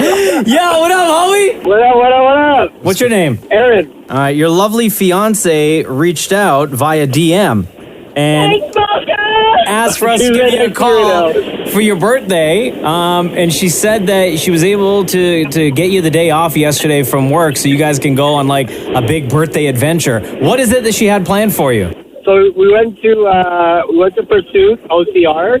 It's like obstacle course thing. Yeah. I mentioned it to her like a year ago that we should go whatever, and then she's amazing like that. She remembered. Yeah. So she made you work on your birthday. She didn't work on my birthday, but that's okay. That's okay. That's cool. And we went to this Italian place in Woodbridge because he loves Italian food. Oh, nice. Which restaurant? Pizza Marcanti. Oh, Via Mercanti. Oh, they got some good pizza. I love the pizza that from place there. good? Oh, so Yeah? good. Yeah, delicious. Oh, it was so bomb. Yeah, right? See? Aaron knows us all. All right. So, that's it. Yeah, man, it was a dope game. It was a dope day. Thanks for calling. Holy crap. Yeah, of course. Yo, thank your lovely fiance. I didn't get her name, by the way, because you never said it in the message that you sent to us. Oh, my name is Ayumi. Well, you guys have a wonderful day. Aaron, happy birthday, bro. Thanks, guys. I just want to say, I've been listening to you guys for like 10 years now. 10? Wow. So between Roz and Mocha, who's your favorite? Mine is Mocha, obviously. Shush, nobody asked you. I mean, yeah, I grew up in Scarborough. Yeah. But I gotta say, my boy, Dream Daddy Roz, that's the truth. And you know, he's my man. He's my man. All right. Jerks. You guys have a wicked day. Happy birthday, Aaron. Thank you. Thanks, guys. Take care. This is the Roz and Mocha Show podcast. Are you ready now? Yeah. Are you ready? Yeah. Hey, Mocha. Yeah. Are you ready? Yeah. Let's do the news. A Roz and Mocha Show and Kiss 92.5 News Break. Somebody's suing Ariana Grande. For what? Ripping off 7 rings. Didn't somebody try to sue her already? Well, she had to give up royalties from the Sound of Music people. Right? Deposits, my gloss is chopping. You like my hair? She thinks. Just drop it. I see it. I like it. I want it. So who's coming after her now? Somebody named Josh Stone. Okay. Claims that Ariana stole his sort of rhythm and flow and idea from his song. He goes by the name Dot, by the way, if you've ever heard of it. He wrote a song called You Need It, I Got It in January of 2017, and this is that track. You need it, I got it. You want it, I got it. You need it, I got it. It's all for the profit. You need it, I got it. You want it, I got it. You need it, I got it. It's all for the profit. You sniff it or pop it. You want it, I got it. I'm going to say this, 1,000 people have done this same thing because it's an easy flow. And Josh Stone, a.k.a. Dot, if you're going to go after Ariana Grande, then you need to go after every single rapper that has done this style of hip-hop for the past 5 years now. Even before that, that's just such a regular, melody. Like, it's crazy to me. Anyway, good luck with that, homie. The Watchmen will not be coming back to HBO after its creator, Damon Lindelof, bailed. Really? Yeah, so during HBO's panel at the TCA Winter Tour yesterday, HBO programming president Casey Bloys said that another season likely won't happen because Damon is not interested in doing another season. But didn't that show just get picked up for a bunch of a bunch of nominations? People really liked it, and they were hoping. The original talk of The Watchmen was that they had planned it to sort of pick up and be the next long-running series after Game of Thrones. Oh, wow. That they were thinking that the Game of Thrones fans would sort of gravitate towards Watchmen. It's another sort of big epic based on, graphic novels and everything else. But the creator dipped, and he's like, listen, they can do it without me if they want to. And then... Are they going to do it, you think? No, they already said they weren't going to do it. No. I wonder if somebody like Netflix specific to his vision. Would like Netflix or like Amazon pick it up? No, because the guy who created it and wrote it doesn't want to do it. Oh, he doesn't want to do it. He doesn't want to do it. The guy who created the show bailed on his own show. But what if somebody pays him a lot of money and says, hey... I don't think that HBO we'll do it and we'll get like a... Listen... When somebody to somebody has a hit show, do you know what kind of person you have to be to have a hit show that then goes off to get nominated for a bunch of awards and like nerds everywhere love it, and you do one season and you're like, yeah, I'm done. It's not about money. Yeah. Like, it's not about the money at that point. Not into it's about something else. It almost sounds like a giant troll job. The new movie, The Gentleman, starring Matthew McConaughey and Hugh Grant. It's the new Guy Ritchie gangster flick. Looks kind of cool. I'm down to see that. But the interesting story is that Matthew McConaughey and Hugh Grant became tight on set. So tight that Matthew McConaughey and Hugh Grant are setting up their parents McConaughey's mom is 88. Yeah. Hugh Grant's dad is 91. And they set them up, and apparently they're going out on a date next week. So there's a chance they could be stepbrothers? Yes. Did we just become best friends? Yes. McConaughey said next week they're supposed to meet. And we probably won't see them for the rest of the night. Prince Harry and Meghan let go of their staff at Frogmore Cottage in the UK. This was the house that the Queen gifted them to sort of call their own. Your services are no longer needed. 2 of the staff employed at Frogmore, a house manager and a cleaner, have been moved to Windsor Castle. Other staff, like chefs and maids, who were only employed part-time, were told they were being let go and no longer needed. Oh. God, man, can you imagine that? You think that you got that cushy job, huh? You get the job chefing or maiding for a young royal couple in the brand new house of the brand new. You are like, I am in service to royals for life now. Yeah. I can keep a secret. I keep to myself. I do my job. Not racist. You're like thinking that's for life. Yeah. And then all of a sudden, look what happens. Off with their heads. But Meghan Markle drove herself to the airport in BC yesterday to pick up a friend. I think a Pilates instructor maybe. And you have to figure that this is just part of it. Like, because she's got security with her. Like, there's a dude in the car with her, but she's driving. Doesn't even have tinted windows. Just driving around Van City like she's no driving, problem. and because like this is probably one of the things that she missed. Yeah, just driving. Driving. Yeah, you're right. Completely. Just going to drive to the airport to pick up my friend. Because you can't do that when you're at Frogmore. You don't get to do that. Did you stop off at like Starbucks or anything?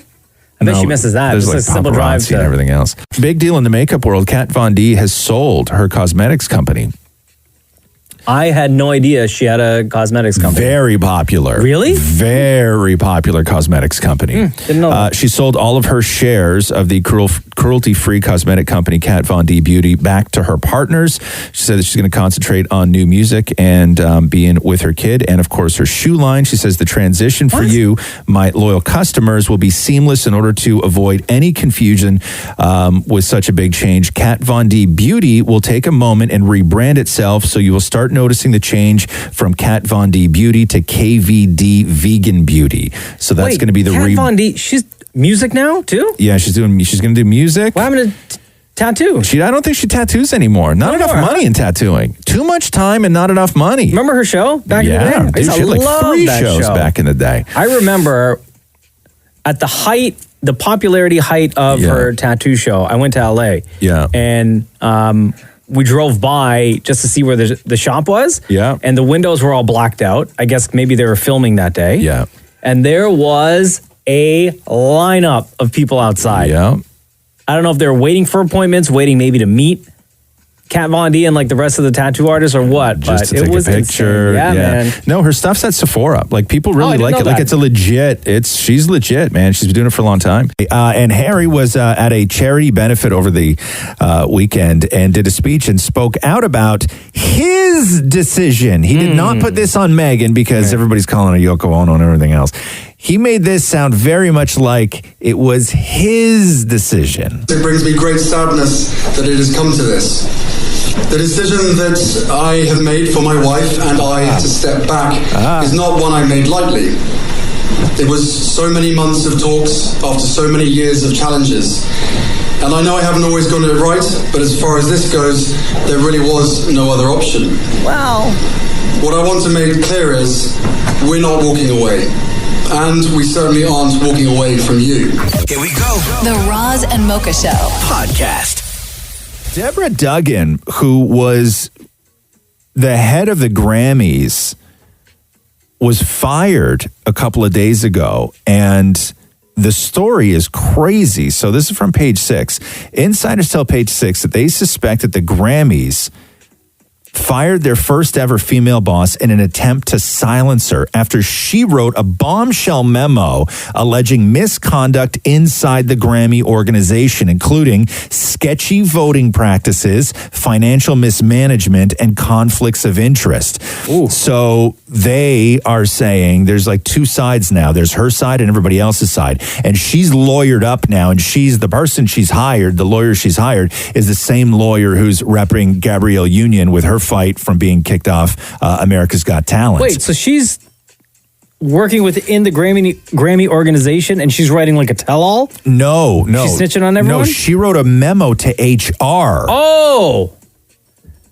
While she was the boss of the Grammys. Hey, here's what's going on. Saying, hey, here's what's going on. There's some sketchy stuff going inside this Grammy organization. And after allegedly she wrote that memo, they fired her.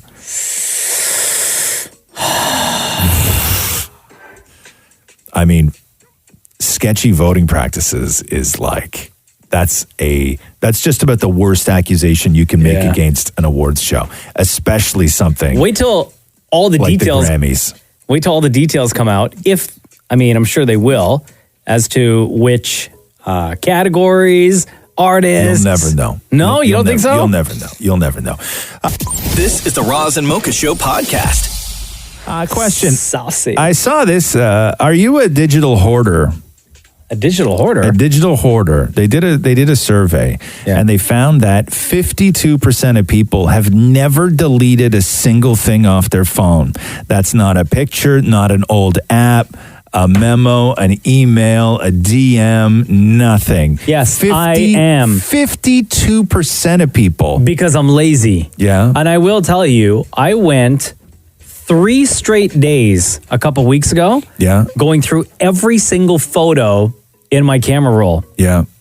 Deleting. And I got rid of over 5,000 just junk that I didn't need. Really? You deleted 5,000 pictures? Do you know how long that would take me? Yeah. 3 days. I don't even think I have 5,000 pictures. I have on my phone right now 1,100 videos, 1,615 selfies. 300. How many selfies? 1,615 selfies. How does it tell you that you've taken a selfie? You go into your gallery and scroll down. 334 They have those kind of analytics in there? Hold on. Here. Okay, boomer. Shut up. Go to your gallery. Go to my gallery. Right now, scroll down. Right now. Where? Scroll down. Okay. Yeah, there you go. Selfies. Oh, look at that. How many do you have? There's no way. How many? It says... Come on, how many? No, that's not just selfies, because these are pictures that I'm just in. How many? It says 1,300, but that's like 1,000 pictures of just like, that's like me and Catherine and selfies. Yeah, but you held it selfie style. You held it selfie style. Yeah, but this is going back to, but how far back does yours go? Yours probably goes back to Friday. When's your first picture from? Maury? Scrolling all the way to the top. I look super different. August 31st, 2013. Oh, yeah. See, you had a year on me. Mine's August 10th, 2014. Well, so you, in theory, have more selfies in less time. What do you mean? Well, no, you've gathered... He's always taking selfies every day. But it took you less time to get there. Yeah, because there's so many. There's so many. So many opportunities throughout the day. Yeah. No, look at me. Just stop. Gotta get them angles. I'm gonna be here all day. Look at this. This is, thank you. I'm gorgeous. I'm gonna be here all day with this right now. Maury. Looking at this. You never should have shown him that. This is the greatest gift you could have given me. See on you know what? He's scrolling me. Let me tell you something on a Blue Monday. I encourage everybody to do this. Tell people how to do this again. You just go to your gallery and scroll down. Fine. Super Bowl tickets for this year could be the most expensive ticket for a Super Bowl ever. So this is according to resale prices. Oh, okay. The demand, what people are willing to pay. Right now, the average resale price for a ticket to see the 49ers and the Chiefs is $6,232. What? That's about $1,000 higher than the previous record holder, Super Bowl 52. $6,000. The lowest ticket price that you're going to find for resale as it is right now is $5,719. That's after fees, so don't worry about that. Okay, thanks. The most expensive ticket is $19,605. You get to play on the team? However, if you want to book the 22-person suite, like a box. Okay, hold on. So the most expensive is what? 19 grand. So 19,000. Okay, so 22 people. I'm going to say it's going to cost you like $333,000. I was going to say 100 grand. $333,000. No, absolutely not. No. Now, what is it? Because both teams, like it's been forever since either team has made the Super Bowls. Yeah, that's a big reason for it. Right? The huge Has to fan be. bases, everything else, right? Clearview is an app that allows strangers to find your name and info with the snap of a picture. What? What if a stranger could snap your picture on the sidewalk when you're walking down the street, then use an app to quickly discover your name and address and other details? What? A startup called Clearview AI has made that possible. And the app is currently being used by hundreds of law enforcement agencies in the U.S., including the FBI. The app says that it works by comparing a photo to a database of more than 3 billion pictures that Clearview said that it scraped from Facebook, Venmo, YouTube, and other sites. It then serves up matches along with links to the sites where those database photos originally appeared. The Clearview app isn't currently available to the public. However, the Times and police officers and Clearview investors think that it will be in the future. Well, can you trick it by growing a mustache? No, because if that picture exists anywhere, like it doesn't even matter. If there's a picture of you online with a mustache, then it will get you.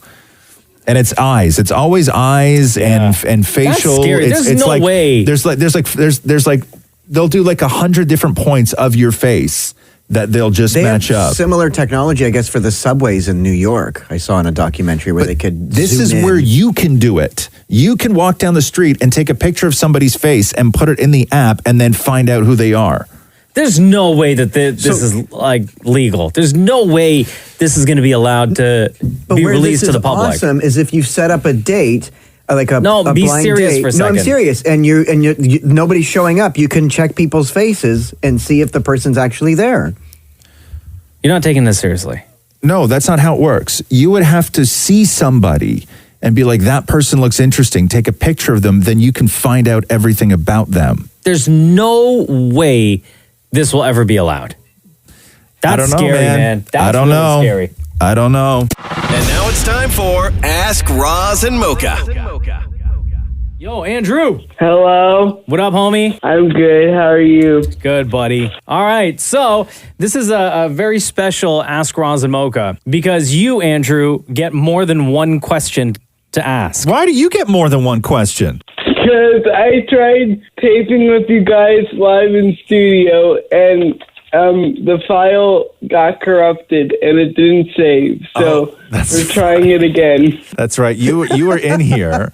You came in to meet us, and we recorded a big thing with you, and it was awesome. And then I don't know what happened. We just it just didn't work. Okay, so you got lots of questions, huh? Yeah. All right. Question number one. If you were to create a slogan to put on your license plate, what would it be? Jeez. If you were to create a slogan to put on your license plate, what would it be, Mocha? Wait, what's your answer, Andrew? Whoa, I haven't thought of that one. Aw, dude, come on, man. All right. If I had to have a slogan on a license plate, it would say, no jabronis allowed. Okay. Mine would... I thought it was Roz. Smooth, cool dude. Oh, you think mine should be smooth, cool dude? Man. Yeah, this is now Hot Daddy Roz. No, I'm not. Also, it's Dream Daddy more. If you're going to do it right. Okay. Stop calling me hot at work, man. It's super That's weird. the slogan. No, it's super weird. Highly inappropriate. No, I think that mine would just simply read jabroni. Damn, Maury? I have a vanity plate. It's Smart 86. for my favorite show. No, like a slogan on your license plate. Like, underneath where it reads like yours to discover and keep it beautiful. And mine, I think, would probably say something like, you can't win if you don't play. Ew. Why? Ew, man. That can be a reference to so many things. Maury, we drive to work at like 4:30 in the morning every day. I'm not getting in a car with you and driving through the sketchy neighborhoods that we do if your license plate reads, you can't win if you don't play. Doesn't get any gayer. Wow. What? All right, Andrew. What was that answer? Okay, So disgusting. he said that it doesn't get any gayer. Oh, wow. Yeah, exactly. What is your next question, Andrew? Next question. What was the weirdest punishment you had as a kid? Mocha's dad used to make him do extra math. Yeah, that was very weird. I wouldn't be able to do that. When I was bad in class, my teacher would give me what they call lines, where you have a sentence and you have to write it out over and over again on a piece of paper. Yeah. So I would have to do that, get it signed by my parents. But when I would give the paper to my dad to have him sign it, he would then grab like more paper and say, do it again. Andrew, Andrew, do you ever get punished? I don't know. Do I ever get punished? Sometimes. Sometimes. And what happens? Like, what's the punishment? Like, what are you not allowed to do? I just lose my video games for like a day or a week or something. I remember when I was a kid, there's two things that happened to my sister, Laura. Yeah. Right? She was doing a spelling test or something in school, and she spelled the word skeleton wrong. Yeah. And my dad, she forgot the letter T. Yeah. And my dad was so upset. Why? It's just one letter. No, but he made her write it out on a piece of paper and then stand in the corner and continuously repeat the letter T. Oh my God. Really? Yeah. So she's standing in the corner going, T, T, T, T, T. Like that. And another time, I don't know what she did, but she got in trouble, right? And my dad, who was laying on the couch at the time watching television, told her she had to stand next to the couch and put her hand on the top of his head and don't move until he said it was okay for her to move. The period of time was so long, my dad started to nod off and fall asleep. Why though? What does that prove? I have no idea. I don't even know. Like weird. That's super weird. Do you remember dude. any punishments as a kid, Roz? That's super. T. Super weird.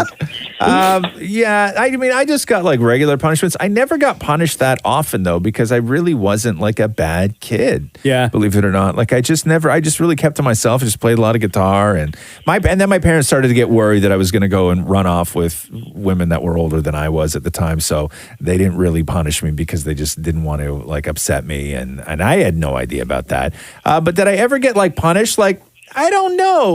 Like, I think that maybe like every now and then they'd say no television, or I don't know. Like, it wasn't really a thing. Yeah. You know, it was like, what did they take my wrestling dolls away? Like, I didn't really have anything, right? Dan Maury?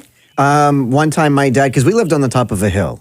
Yeah. And one time I was, I got in trouble a lot with my dad. And one time I had to carry bricks from the bottom of the hill to the top of the hill, one brick at a time as my punishment.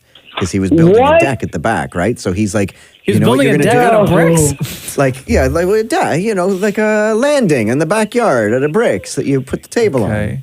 Right? So I had to carry one brick at a time. Oh, like patio stones. Yeah. Like, and when you close your eyes right now and you think about this, how big's that hill? Oh. Like, the way Maury says it, I'm thinking like the top of like a hill. Dude, it was the top of a... Dude, it was Davenport and Dufferin in Toronto. Like, the houses we lived on one of those houses. Okay, You had to climb stairs to the top of the house. Okay, so your dad made you carry bricks up a flight of stairs. Yeah. But what did you do wrong, though? What did you do wrong? Okay, I was like a teen at the time. Yeah. And I got super drunk at work. And at work? Like super drunk at work and fell through a glass coffee table. And they had to call my dad to come and get me. Where were you working? At another radio station. And you got drunk as a teenager? At work? Yeah, because it was the Christmas party that night as well. And I had to do an overnight shift at the radio station. Right. So I was at the Christmas party and I got really, really drunk. And the host called my dad to come and get me. Okay, hold on here. How old were you? 18. 18. That's a man. You make it sound like you're a child at the time. So at 18 years old, I thought it was like a teenager. So at 18 years old, you got drunk, and then as punishment, as an 18-year-old adult, your father made you carry bricks up a flight of stairs. Yeah. Wow. Wow. That's so ridiculous, Andrew. All right. Yikes. Next question. If you could be a superhero in real life, who would you be? Oh, my answer to anything superhero related is always going to be Superman. Like what power? Spider-Man. Spider-Man? Oh, yeah, that's a good one. Yeah. I am not a fan of Superman. Why? Because I think he's boring. What? Wow. Because I think that being indestructible is boring. Okay. Right? I'm never interested in it. I like I'm more Batman because I like that Batman actually has no powers. Right? That's what I'm attracted to Batman for that reason, that he is literally just human who is unbelievable as opposed to a god. I don't find gods interesting. I've never found Superman to be all that interesting. But and his tight leather pants. Yeah, would you be George Clooney Batman? No. I don't even know. Yeah, I Batman is my favorite character, I would say. But would I want to be him? No. Dan Amori? Aquaman. Why? He can go underwater and not in water. Excuse me. What? Wait, okay, so hold on, I have a question. Like regular people who know how to swim? Yeah. Like, can't Aquaman come out of the you, water? You mean? Yeah, but he's like, built and tough and swims. Okay, that's a different thing. You want Jason Momoa's body. Yes. Right. It has nothing to do with Aquaman or his powers. I'm just answering the question. Or this though. question. I'm just answering the question. No. And let me That's not the question. Okay, though. I'm gonna rephrase, Andrew. I'm gonna rephrase your question for Maury. Maury, out of anybody who's ever played a superhero, if you could have their body, whose body would you want? Jason Momoa. There you go. Okay. Okay, Andrew, you get one more question. Okay, this one's for Maury. What is the definition of viscosity? What is the definition of viscosity? What is this, Maury? science with Maury? Yes. Yes, Viscosity it's honestly the depth of vision in which you have scientifically. Vision and velocity put together is viscosity. Vision and velocity. Yeah, so what we have here is the depth of your vision, scientifically speaking. Okay. It's the resistance of a liquid to flow. No. Yeah, no. Explain your thing again more. Okay, so without the attitude this time, please. What? Can't I sound smart? No. Okay. What? So viscosity is the distance of what you see scientifically. Okay, that's the part that The distance of what you see scientifically. Right? How is that Yes. different from the distance of what you can see not scientifically? Generally, yeah. No, but we're speaking scientifically here, right? So it's Okay. not just like, oh, I can see this far. It's you can see this far. Scientifically.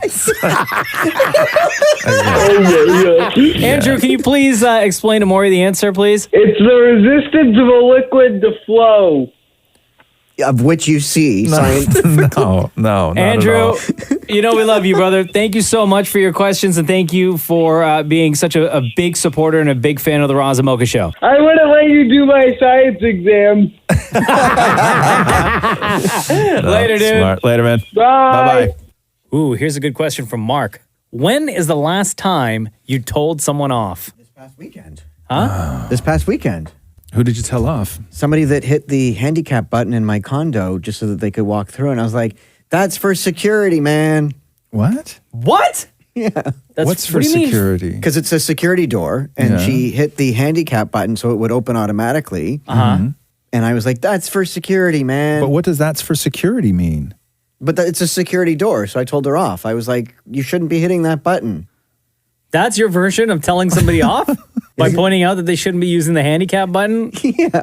Okay, but and then what happened? Well, she just kept walking, like she ignored So me. so she didn't say anything back. No. Oh. So Did she even know you were talking to her? I think so. But So you're not over the- 100%. No, I'm not 100%. Did you actually say these words out loud? Yes, I did. so over the weekend, you just spoke really loudly. You didn't actually tell somebody off. You don't have it in you to tell somebody off. Probably not. You no. don't at all. You probably have like in your mind. I once gave somebody the middle finger when driving Devo Brown from Kiss 92.5 home, and the guy pulled over in front of me, and the guy got out of the car and was coming up to my window because he was angry because I gave the middle finger. Devo had to go and calm them down. Right. Your thing is this, Maury, is that you will say nothing to somebody in front of their face, but as soon as you leave, you'll like write a text and just like lay out all your feelings about how you were in that situation in a text. Is that what you did to Matthew? And literally they'll get it like 2 minutes after seeing you. But it's because that's a safe telling off. Right. Yeah. Like that's your way. That's your way of doing things. You don't like to have, you don't like confrontation. Well, because if you can't say anything bad if you can't say anything nice to somebody, don't say it at all. Text it. No, but you don't What? like. That's not the saying. But you don't like confrontation, but you like to have control over a situation. So you'll write something, like you've done it to me before, where you'll write something that is like super pissy and sort of like telling me off or whatever.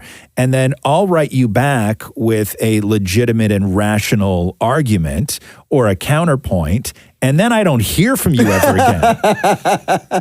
Like you have no ability to engage.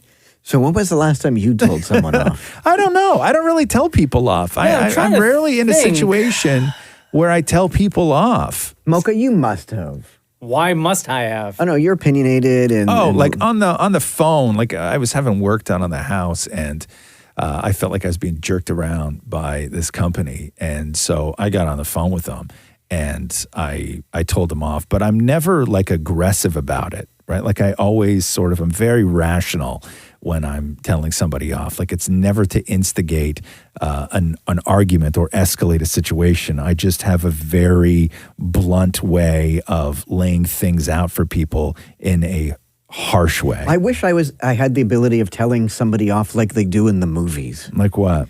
Like you see movies, right? And they do it so gracefully, and you want to just applaud because it's just so amazing. And I'm just like what? I want to be like that. Like what? Like say what? Give us a situation. Oh, like on Will and Grace or on Will and Grace. Okay, what's the scenario? Karen. No, Will and Grace. Stop. Pause. Yeah. What's the scenario right now? Like create the scenario where you would like to say, because I'm sure that in your head somewhere you have something, saved that you would like to say to somebody in some situation, but you don't think you'll ever get the chance. But like, what is that? What is that last speech? Weekend, the Airbnb across the hall was having a late party. Right. So what would you like to say? When you say late, right? Yeah. What do you mean? What time of night? It was 11:15 p.m. when I realized that it was late. Yeah. Okay. And Matthew and I were getting ready for bed, and I'm like, I'm not putting up with this. And so Matthew's like, well, just phone downstairs to security. So I did, blah, blah, blah. But I would love to. If I was single, I would have opened the door, knocked on their door. If I was single. Why, you're worried now? You're worried about your family's safety? Like, no, I'm not allowed. Matthew will like hold me back. Like I'll go open the door. He's like, I don't want them to know where we live. Yeah, hold me back. So I would have, if single, opened the door, knocked on their door and said, what do you think this is, a nightclub?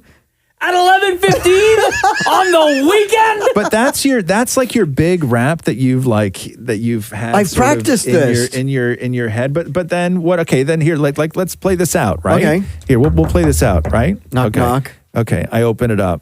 What do you think this is, a nightclub? No. Then why are you acting like it's a nightclub and playing your music loud and laughing? Okay.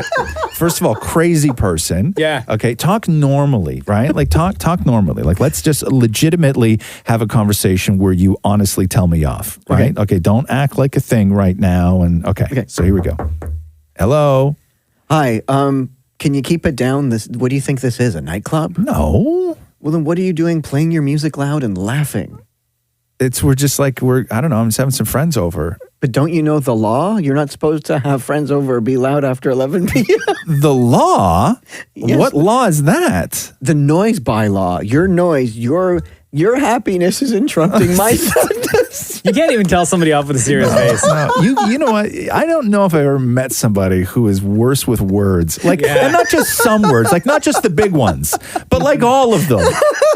Like just stringing words together. Okay, try one more time. One more time. Ready? Hello. Hey.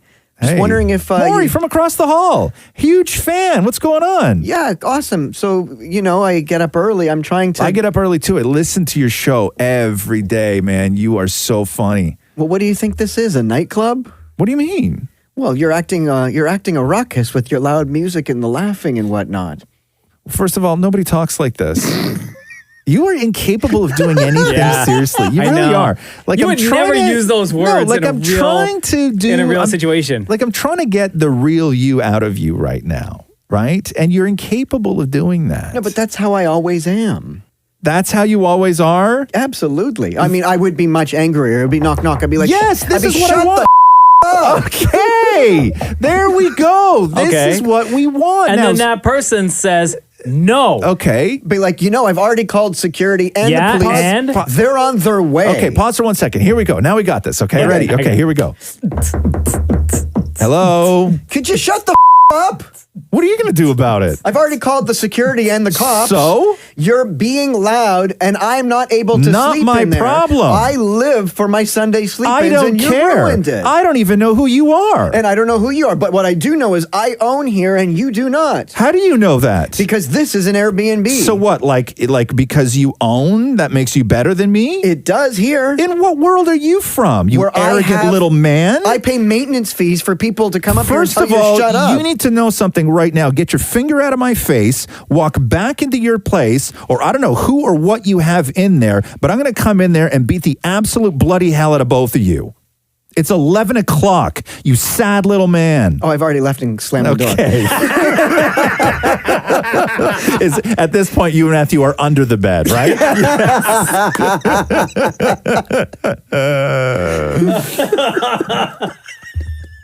Jeez. Wow. You'd be so frightened. You guys would have to sell. You really would. We'd be moving as your my party's God. happening. If one of your neighbors said that he's going to beat the hell out of you, Maury, you guys would you would have to move. Oh, Matthew would leave me because I've caused him because they're going to beat him up.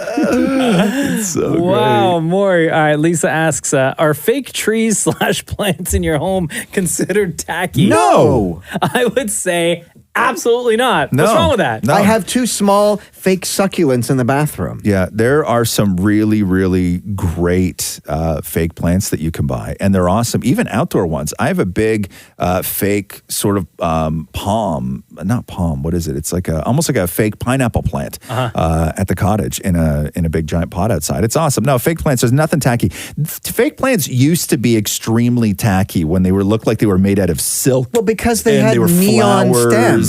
Yeah, like fake plants used to be awful when fake was the design, where they weren't supposed to look real. But no, fake plants are great. We had one. They're expensive. You can get an orchid for a fake orchid for $600. Dude, we had one in the house that I didn't know was fake. Yeah. Until like 3 years later, I was like, wow, this plant, like how many times a day are you watering this plant? And Jenna was like, it's fake, right? I was like, what? This plant is fake? Did you ever water the fake plant? No, I just thought she did like every single day. I'm like, I'm not going to mess with the formula. Whatever's keeping this thing alive. Yeah. Was it big? Huge. Huge. It was beautiful. Yeah. I loved it. Yeah. No, fake plants are great. Go for it. Morgan asks, what is your routine after the show?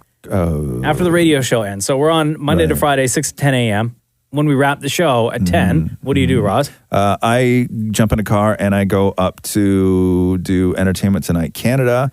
And I do that until 5:30 and then get undressed and leave that building sometime a little bit before 6, get home a little bit after. You don't leave the building. Like, you don't leave the building naked. No, I get dressed. Okay. Yeah. Because he said you get undressed No, and then you it's go home. No, it's a really weird thing because not many people, right? Like not many people that I know are, pretty much naked at work twice a day. Right. You know what I mean? Yeah. Like that doesn't happen. Like, and I don't mean just like when you go to the gym where it's appropriate. It's like I have to go. I get dressed in the morning and I come here and then I go there. I get undressed where I'm in my undies at work, which is weird, right? Get dressed. and then get back into my undies later, put my first round of clothes on, and then go home. Like I wear multiple outfits a day. If I have to shoot a separate show that's not going to air that day, I get in my undies again, put on a different suit, then get in my undies again, take that suit off, put on a different suit, then get in my undies Do you ever again. just walk around in the undies? In my dressing room? No, like in the hall, or if you have to go for a why would I do that? Like if you're still comfortable or whatever. I don't know. Like I'm just wondering if you You know just how many in people between work in that outfits. building? You know how weird that would be, man? Like, what am I, Harvey Weinstein or Matt Lauer? Like I'm walking around a television station. No, who did that? Montel Williams used to sit in his Seriously? underpants Really? in his dressing room. Yeah, and people made complaints about it because he didn't want to wrinkle his pants before he went on television. Makes and sense. He would sit around in his underpants and have meetings with like a shirt and tie on, but just his undies. Like behind a desk or no? No, like in like a director's chair. Oh, really? Yeah. Okay, that's weird. He would fold the pants onto a hanger Yeah. and be like, I don't want to ruin Yeah, this. yeah. See, that's smart. Yeah. Do you remember that one scene in Casino with De Niro? Yes. And he's sitting behind his desk and he's about to meet with was a city official. And he's wearing his dress shirt, his tie, his suit jacket and everything. Yeah. And then somebody walks in or they call him on the phone. They say, your next appointment, so-and-so is here to see you. Yeah. And he gets up. He's like, okay, send him in 2 minutes. And he gets up from behind his desk Yeah. and he's not wearing any pants because his pants are hung neatly. Yeah. Like they were just pressed on a hanger. And he then put his pants on so he could have this meeting. But he 'Cause didn't you want don't to want wrinkle his pants. Did they do that on Seinfeld where George got out of the pants, hung them on the hanger for like a day shave or something like that, and then they hung out in George's old bedroom playing pool, and everyone hung their pants. Kramer, George, and the dad hung their pants. So you don't wrinkle them. Sometimes I am so like I can't wrinkle anything, right? Because then I just got to take it all off. They got to steam it and everything. So sometimes I will sit on my 'cause I have a couch in my dressing room. And sometimes if I go, sorry about that. Sometimes if I'm back in my dressing room and I know that I have like say a half hour or 20 minutes or whatever it is. And because I'm not just going to stand. So if I sit, sometimes what I'll do is I'll undo the top button of my pants because they're so tight. Yeah. Right? I'll hang my jacket up. And then when I lean back, I leave the top 2 buttons of my shirt done up and I undo all the rest and then fan it open. So my hands are on my belly. So it's just belly sticking out? Yeah, so my hands are on my belly and not resting on my shirt. Oh my God, that's so funny. Yeah. I look like Thanksgiving, like every single day. Yeah. Oh But that's my how, God. That's how I avoid wrinkles. But I never take my pants off though. No? No, my legs get cold and I always think if there's a fire, you know what I mean? Oh, yeah. Like- And when you have to leave in Yeah, that moment. right, when I you have don't to want to be leave- the guy that's wearing a dress shirt, a tie, and a jacket. So no, but now pants. he's running out with an undone pants and an undone shirt. No, but I can do the pants up and then I'm good. But right? that's very easy to explain to someone, even if you run out and your pants run out, you're like, I was just getting dressed. I know, but I just don't, I don't know. People assume the worst, but I can't take my pants off. I can't hang out in my undies at work. There's no, what if I go into cardiac arrest or something and then they have to call an ambulance and I'm in my underpants on an ambulance? Like, there's just that's no so way. true. There's Like, no- sir, do you remember right before you passed out, what were you doing? Right? Like, we found you with no pants on, Yeah. but just a shirt, a tie, and a Right? jacket. No, and I got weird stuff too. And there's like weird stuff in my dressing room. Like I think that, and right beside me, you know what they would find right beside me? Okay. Is unfortunately, I would be there, okay?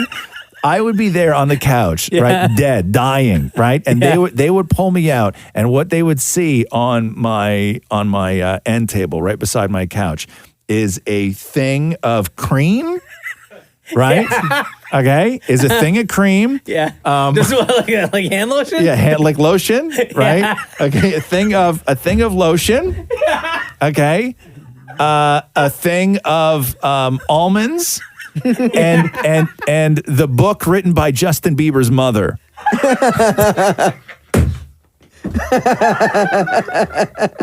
And then me with no pants.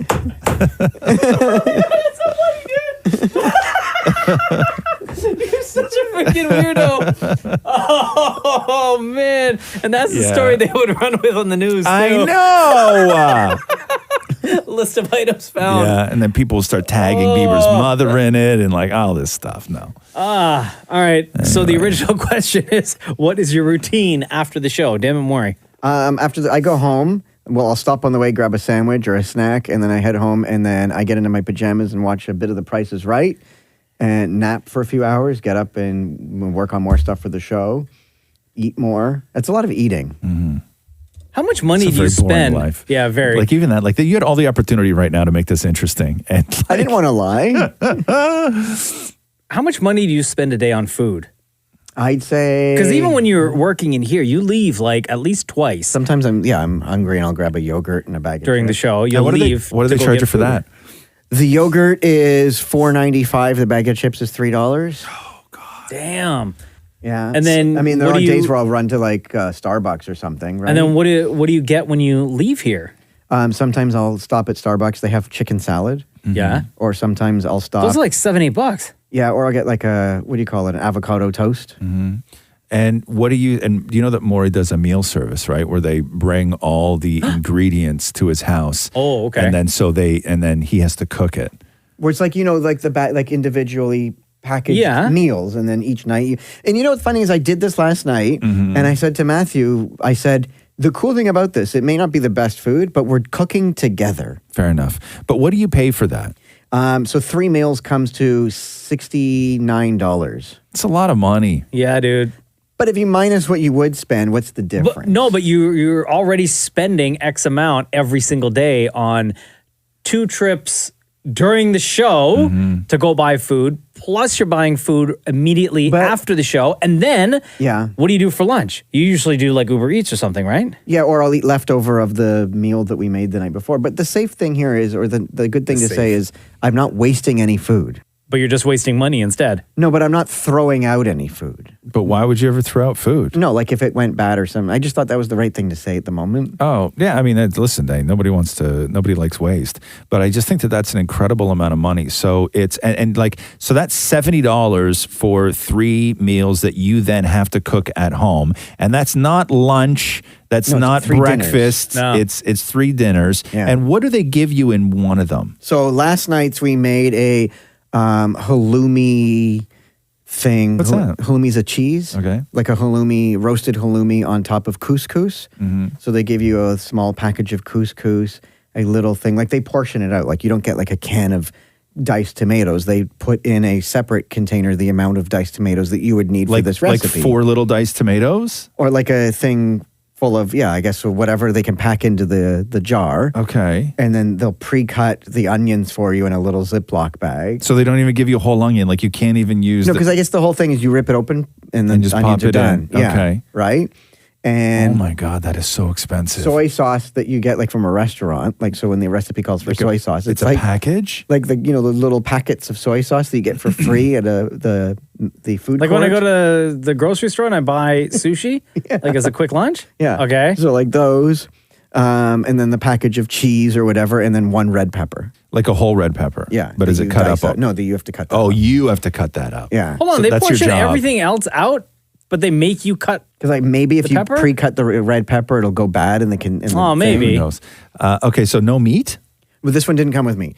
But the burgers, like we did the other day, we did turkey burgers. So it came with a package of ground turkey. How big was the package of ground turkey? How many burgers did you get out of it? 2 burgers. Okay.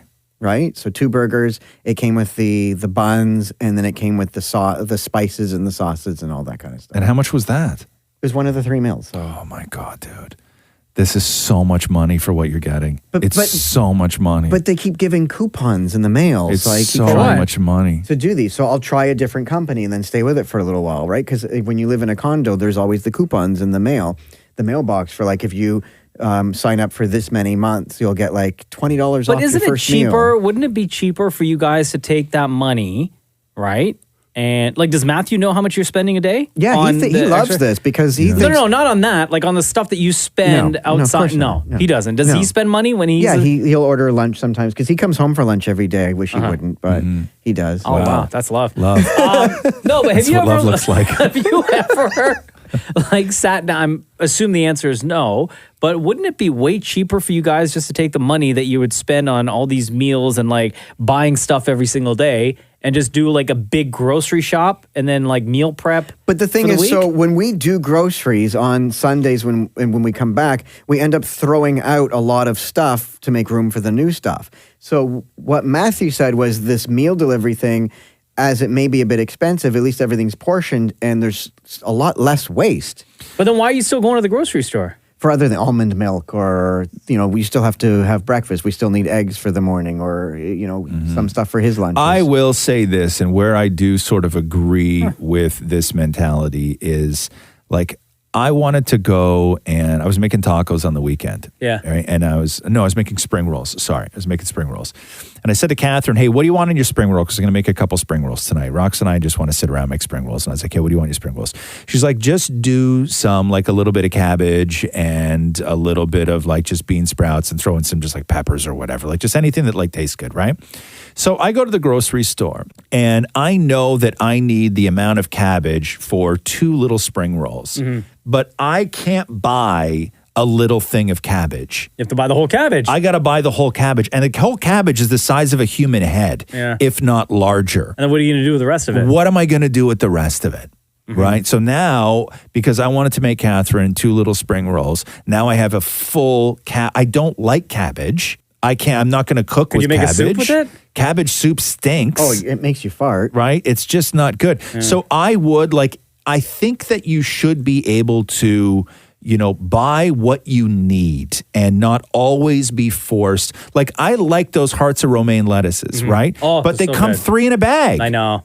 I don't want 3. And nobody's going to be eating that much lettuce. Right. I don't want 3. Maybe 2 I'll go through in a week. Sure. But I will definitely not go through 3. Like, that kind of thing promotes waste. I wish that you could do stuff like that. Like, See, and I also know that this coming Sunday, we're going to be making pizza. Right. So I think that's kind of cool. Like, I know in advance that this coming Sunday, we're going to make mozzarella pizza. Who's making it? Well, Matthew and I, because I think it's super cool that we're doing it together. But it's like something you're buying all the stuff? No, it comes in the food delivery Oh, okay, J.E. Soriano says, or has this question. How is a V-neck shirt best worn on guys with only, quote, lots of chest hair?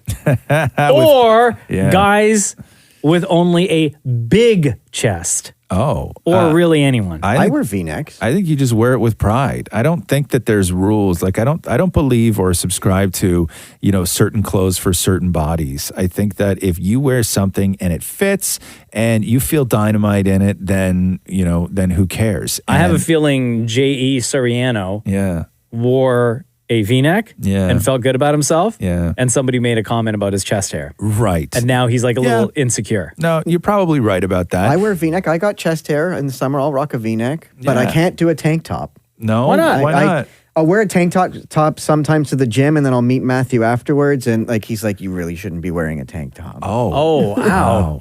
Yes. Is it because of is it the body or is it the hair? No, the body. The body. The tank top looks good from boobies up, but boobies Did down. you just say boobies? Yeah, boobies Okay, up. yeah. Because So- down, it's like your belly kind of makes the tank top. It emphasizes the belly when you wear a tank top. No, you know what? I think it's the belly that emphasizes the belly. Yes. When you wear anything. Yeah. So no tank tops though. Oh no, I'll still wear. But a what's tank the top. difference between a tank top or a t-shirt? I think is the tank top. It's sort of slit down the sides, kind of thing. So it's really sort of. It looks like you're wearing a smock at paint school. How is your tank top loose or is it tight? It's what's supposed to be loose. Yeah. Right. But it's not so loose. But it's not. But it's not like slit down the side. Wait. What size is it? Oh, it's a small. Yeah, but you're not a small. I'm supposed to be. No, there's no I know way. you always say, "Oh, I always wear small. I wear small," but in reality, you should be wearing a large. Yeah, but when I'm in the gym class and I'm sucking in constantly, it looks great. What does the tank top? Yeah. you look very. You're sucking in right now, and you I know, look but very when you uncomfortable. do that for 55 minutes, you look fabulous. But then when you stop pulling your shirt, man. but when you go You're outside, ruining it. but when you go outside in your tank top and you let it all loose, Right. Not yeah. so good. Like when you're running or something. Yeah. Oh no. Okay, stand up straight for a sec. Okay, suck it in. Yeah, you look uncomfortable, and now just be comfortable. Release all air. No, you have not done it. Yeah, You're bro, incapable of doing that. Yeah, you need a large shirt, man. Yeah. Yeah. Anyway, I think, Maury, if you want to wear a tank top, wear a tank top. I think for this guy, if you are hairy and want to wear a V-neck, wear a V-neck. Ladies, if you are whatever and want to do a whatever, then do your whatever. Manuel has this question. Yeah. And it's a would you rather. Oh, okay. Would you rather have an extra set of arms and be able to carry double the amount of stuff, or have your current arms and legs move 2 times faster than the rate of the average person? I know Roz will try to think objectively in a lucrative way. Mm-hmm. Yeah, how do I monetize this? How do you monetize having 4 arms? Well, I think that right out of the gate, I'm going to say I want fast arms and fast feet just because I don't want to be a guy walking around in the world with 4 arms. Yeah, I was going to say as well, fast arms, fast feet. Yeah. And then, I don't know, like the easy solution or the easy money-making way that I could think of right now is some sort of delivery service, or like go, start up your own like moving company where you can just like move material a lot quicker. Nah, you want the 4 arms because then think of how you're indispensable at businesses. Like if you're working at a drive-through, you could do twice the work. Or you think that if you had 4 arms, a company's going to hire you to be the public face of the company? Like at a drive-through, they're going to have you at the drive-through with your 4 arms, freaking people out who are about to enjoy a meal. No, but you could be grabbing the French fries and the pop and everything all at the same time and passing it through and passing they have it through. machines to do that more. Yeah, but if you're, look, I can also, carry... is that your greatest aspiration as somebody who's got 4 arms that could potentially make millions of dollars, and your goal, no offense to anyone working at the drive-thru, but no, like the tippy top of that of your list is working at a drive-thru? You could carry 4 coffees. Yeah. You can carry 4 coffees now. I know, but one in each hand. Right? No, you can carry 4 in one hand using a tray. I just think of how uncomfortable it would be to sleep. Like, I already don't know what to do with one of my arms when I sleep. I couldn't imagine having 4 of them. No, yeah, I would always say it would be double speed for me. There's no way. Double speed for sure, because you can also conceal that. Yeah. You could massage your partner and yourself at the same time. Now, if you have 4 would your arms? arms come out of like the Like same from your shoulders like the as same well? holes Yeah. in your shirt, or would your second set of arms be lowered down to your waist? No, they would come out would of the same Would it be hole. more spider, or would it be like 2 arms from the same joint? I think 2 arms from the same joint. Oh, I think you Like should look like a branches. spider. I think your second set of arms should come out of your hips. Oh, man. That would look so weird. That would look so weird. Right? You'd finally be able to touch your toes, Maury. Oh, my God. You still can't touch your toes, huh? No. I can't touch mine either, though. I know. We did this like a couple of weeks ago on the podcast. Maury, You just fart? no, Maury's going to pass away. He's trying. Oh, boy. Can you believe this guy goes to the gym twice I know. a day? For like 2 years. Right? Okay, hold on. Stand up straight. Okay? So inhale, deep breath in, right? Yeah. Now, as you're moving your body forward, as you're going down, slow exhale. Oh my God, still can't, huh? Nothing. Damn, bro. Okay, yo, sit down. Wow, you are so unhealthy, man. Only when I do that. Yeah, no. We'll end on this question. I heard in a recent... You okay? No, he's not. Give me a minute. I heard on a recent podcast episode that Dammit Maury had stole coffee for you guys. Did anyone give him money for that coffee run? Yeah, you guys owe me money for that. Is that what she means? No. Did you ever go back and pay her? No. Well, no, hold on. I did go back and bought a tea. Right. But you didn't pay for the 2 coffees that you went out there and you got for us. I did not. The coffee situation here is there's a cafeteria behind the studio, and there's self-serve canisters, and then you bring it up to the cash and you pay. And Maury came walking into the studio one day with a coffee for me and a coffee for Mocha, both black coffee. Yeah. And Also, he was very out of breath. And mine was missing about 2 full inches of coffee from the top of the I cup. think mine had less than yours. Yeah, and Mocha's was the same. And we knew right away that something was up. And then we were like, Maury, what the hell's going on with these coffees? And that's when he said that when he went there to the self-serve coffee dispensers, that the attendant behind the cash wasn't there. They were off in the back doing something or whatever. So Maury quickly put as much coffee as he could in these 2 cups, slammed lids on them, and bolted and took off. And didn't even pay. Didn't even go back to pay. Nothing. Didn't even put milk in the coffee. Nothing. And those coffees went to waste because I didn't drink it. Yeah. Oh, well, why didn't you drink it? You can drink a stolen coffee. No. It just wasn't. And then like an hour and a bit later, Maury went back to the same place and got a tea and paid for that tea, but did not say to the attendant, hey, by the way, an hour ago I was here and I took 2 coffees. Let me pay for those. Well, because I think stealing a tea bag is wrong. Right. But no, so the answer to the question is no, nobody went back and paid for those 2 coffees. Every week you'll see on Instagram at Kiss925 where you can ask us a question. Can I add one more? Yes. From Ashley, what does Catherine think about Dream Daddy Roz? What does what? What does Catherine think about Dream Daddy Roz? Oh my God, does she not know? I don't think she really has an opinion on it one way or another. We certainly haven't talked about it. I think that she listened to the interview because I was listening to it that we did with the guy who created the Dream Daddy Ken doll. And I think she found it entertaining, but I don't think she's thought about it 1 second since. I thought that there would be a better answer. What did you think the answer was going to be? Yeah. Like I thought it'd be like, oh my God, no, she totally heard the interview and found it hilarious. In fact, she's wondering if we can get one of the dolls because it'd be hilarious to have on one of the cabinets here. No, she doesn't. It's not how it went at all. Wow, you really know Roz. Thanks for listening to the Roz and Mocha Show podcast. Powered by Air Transat. Catch the guys live Weekday mornings from 6 to 10 on Kiss 92.5. Kiss925.com. Or download the Kiss 92.5 app.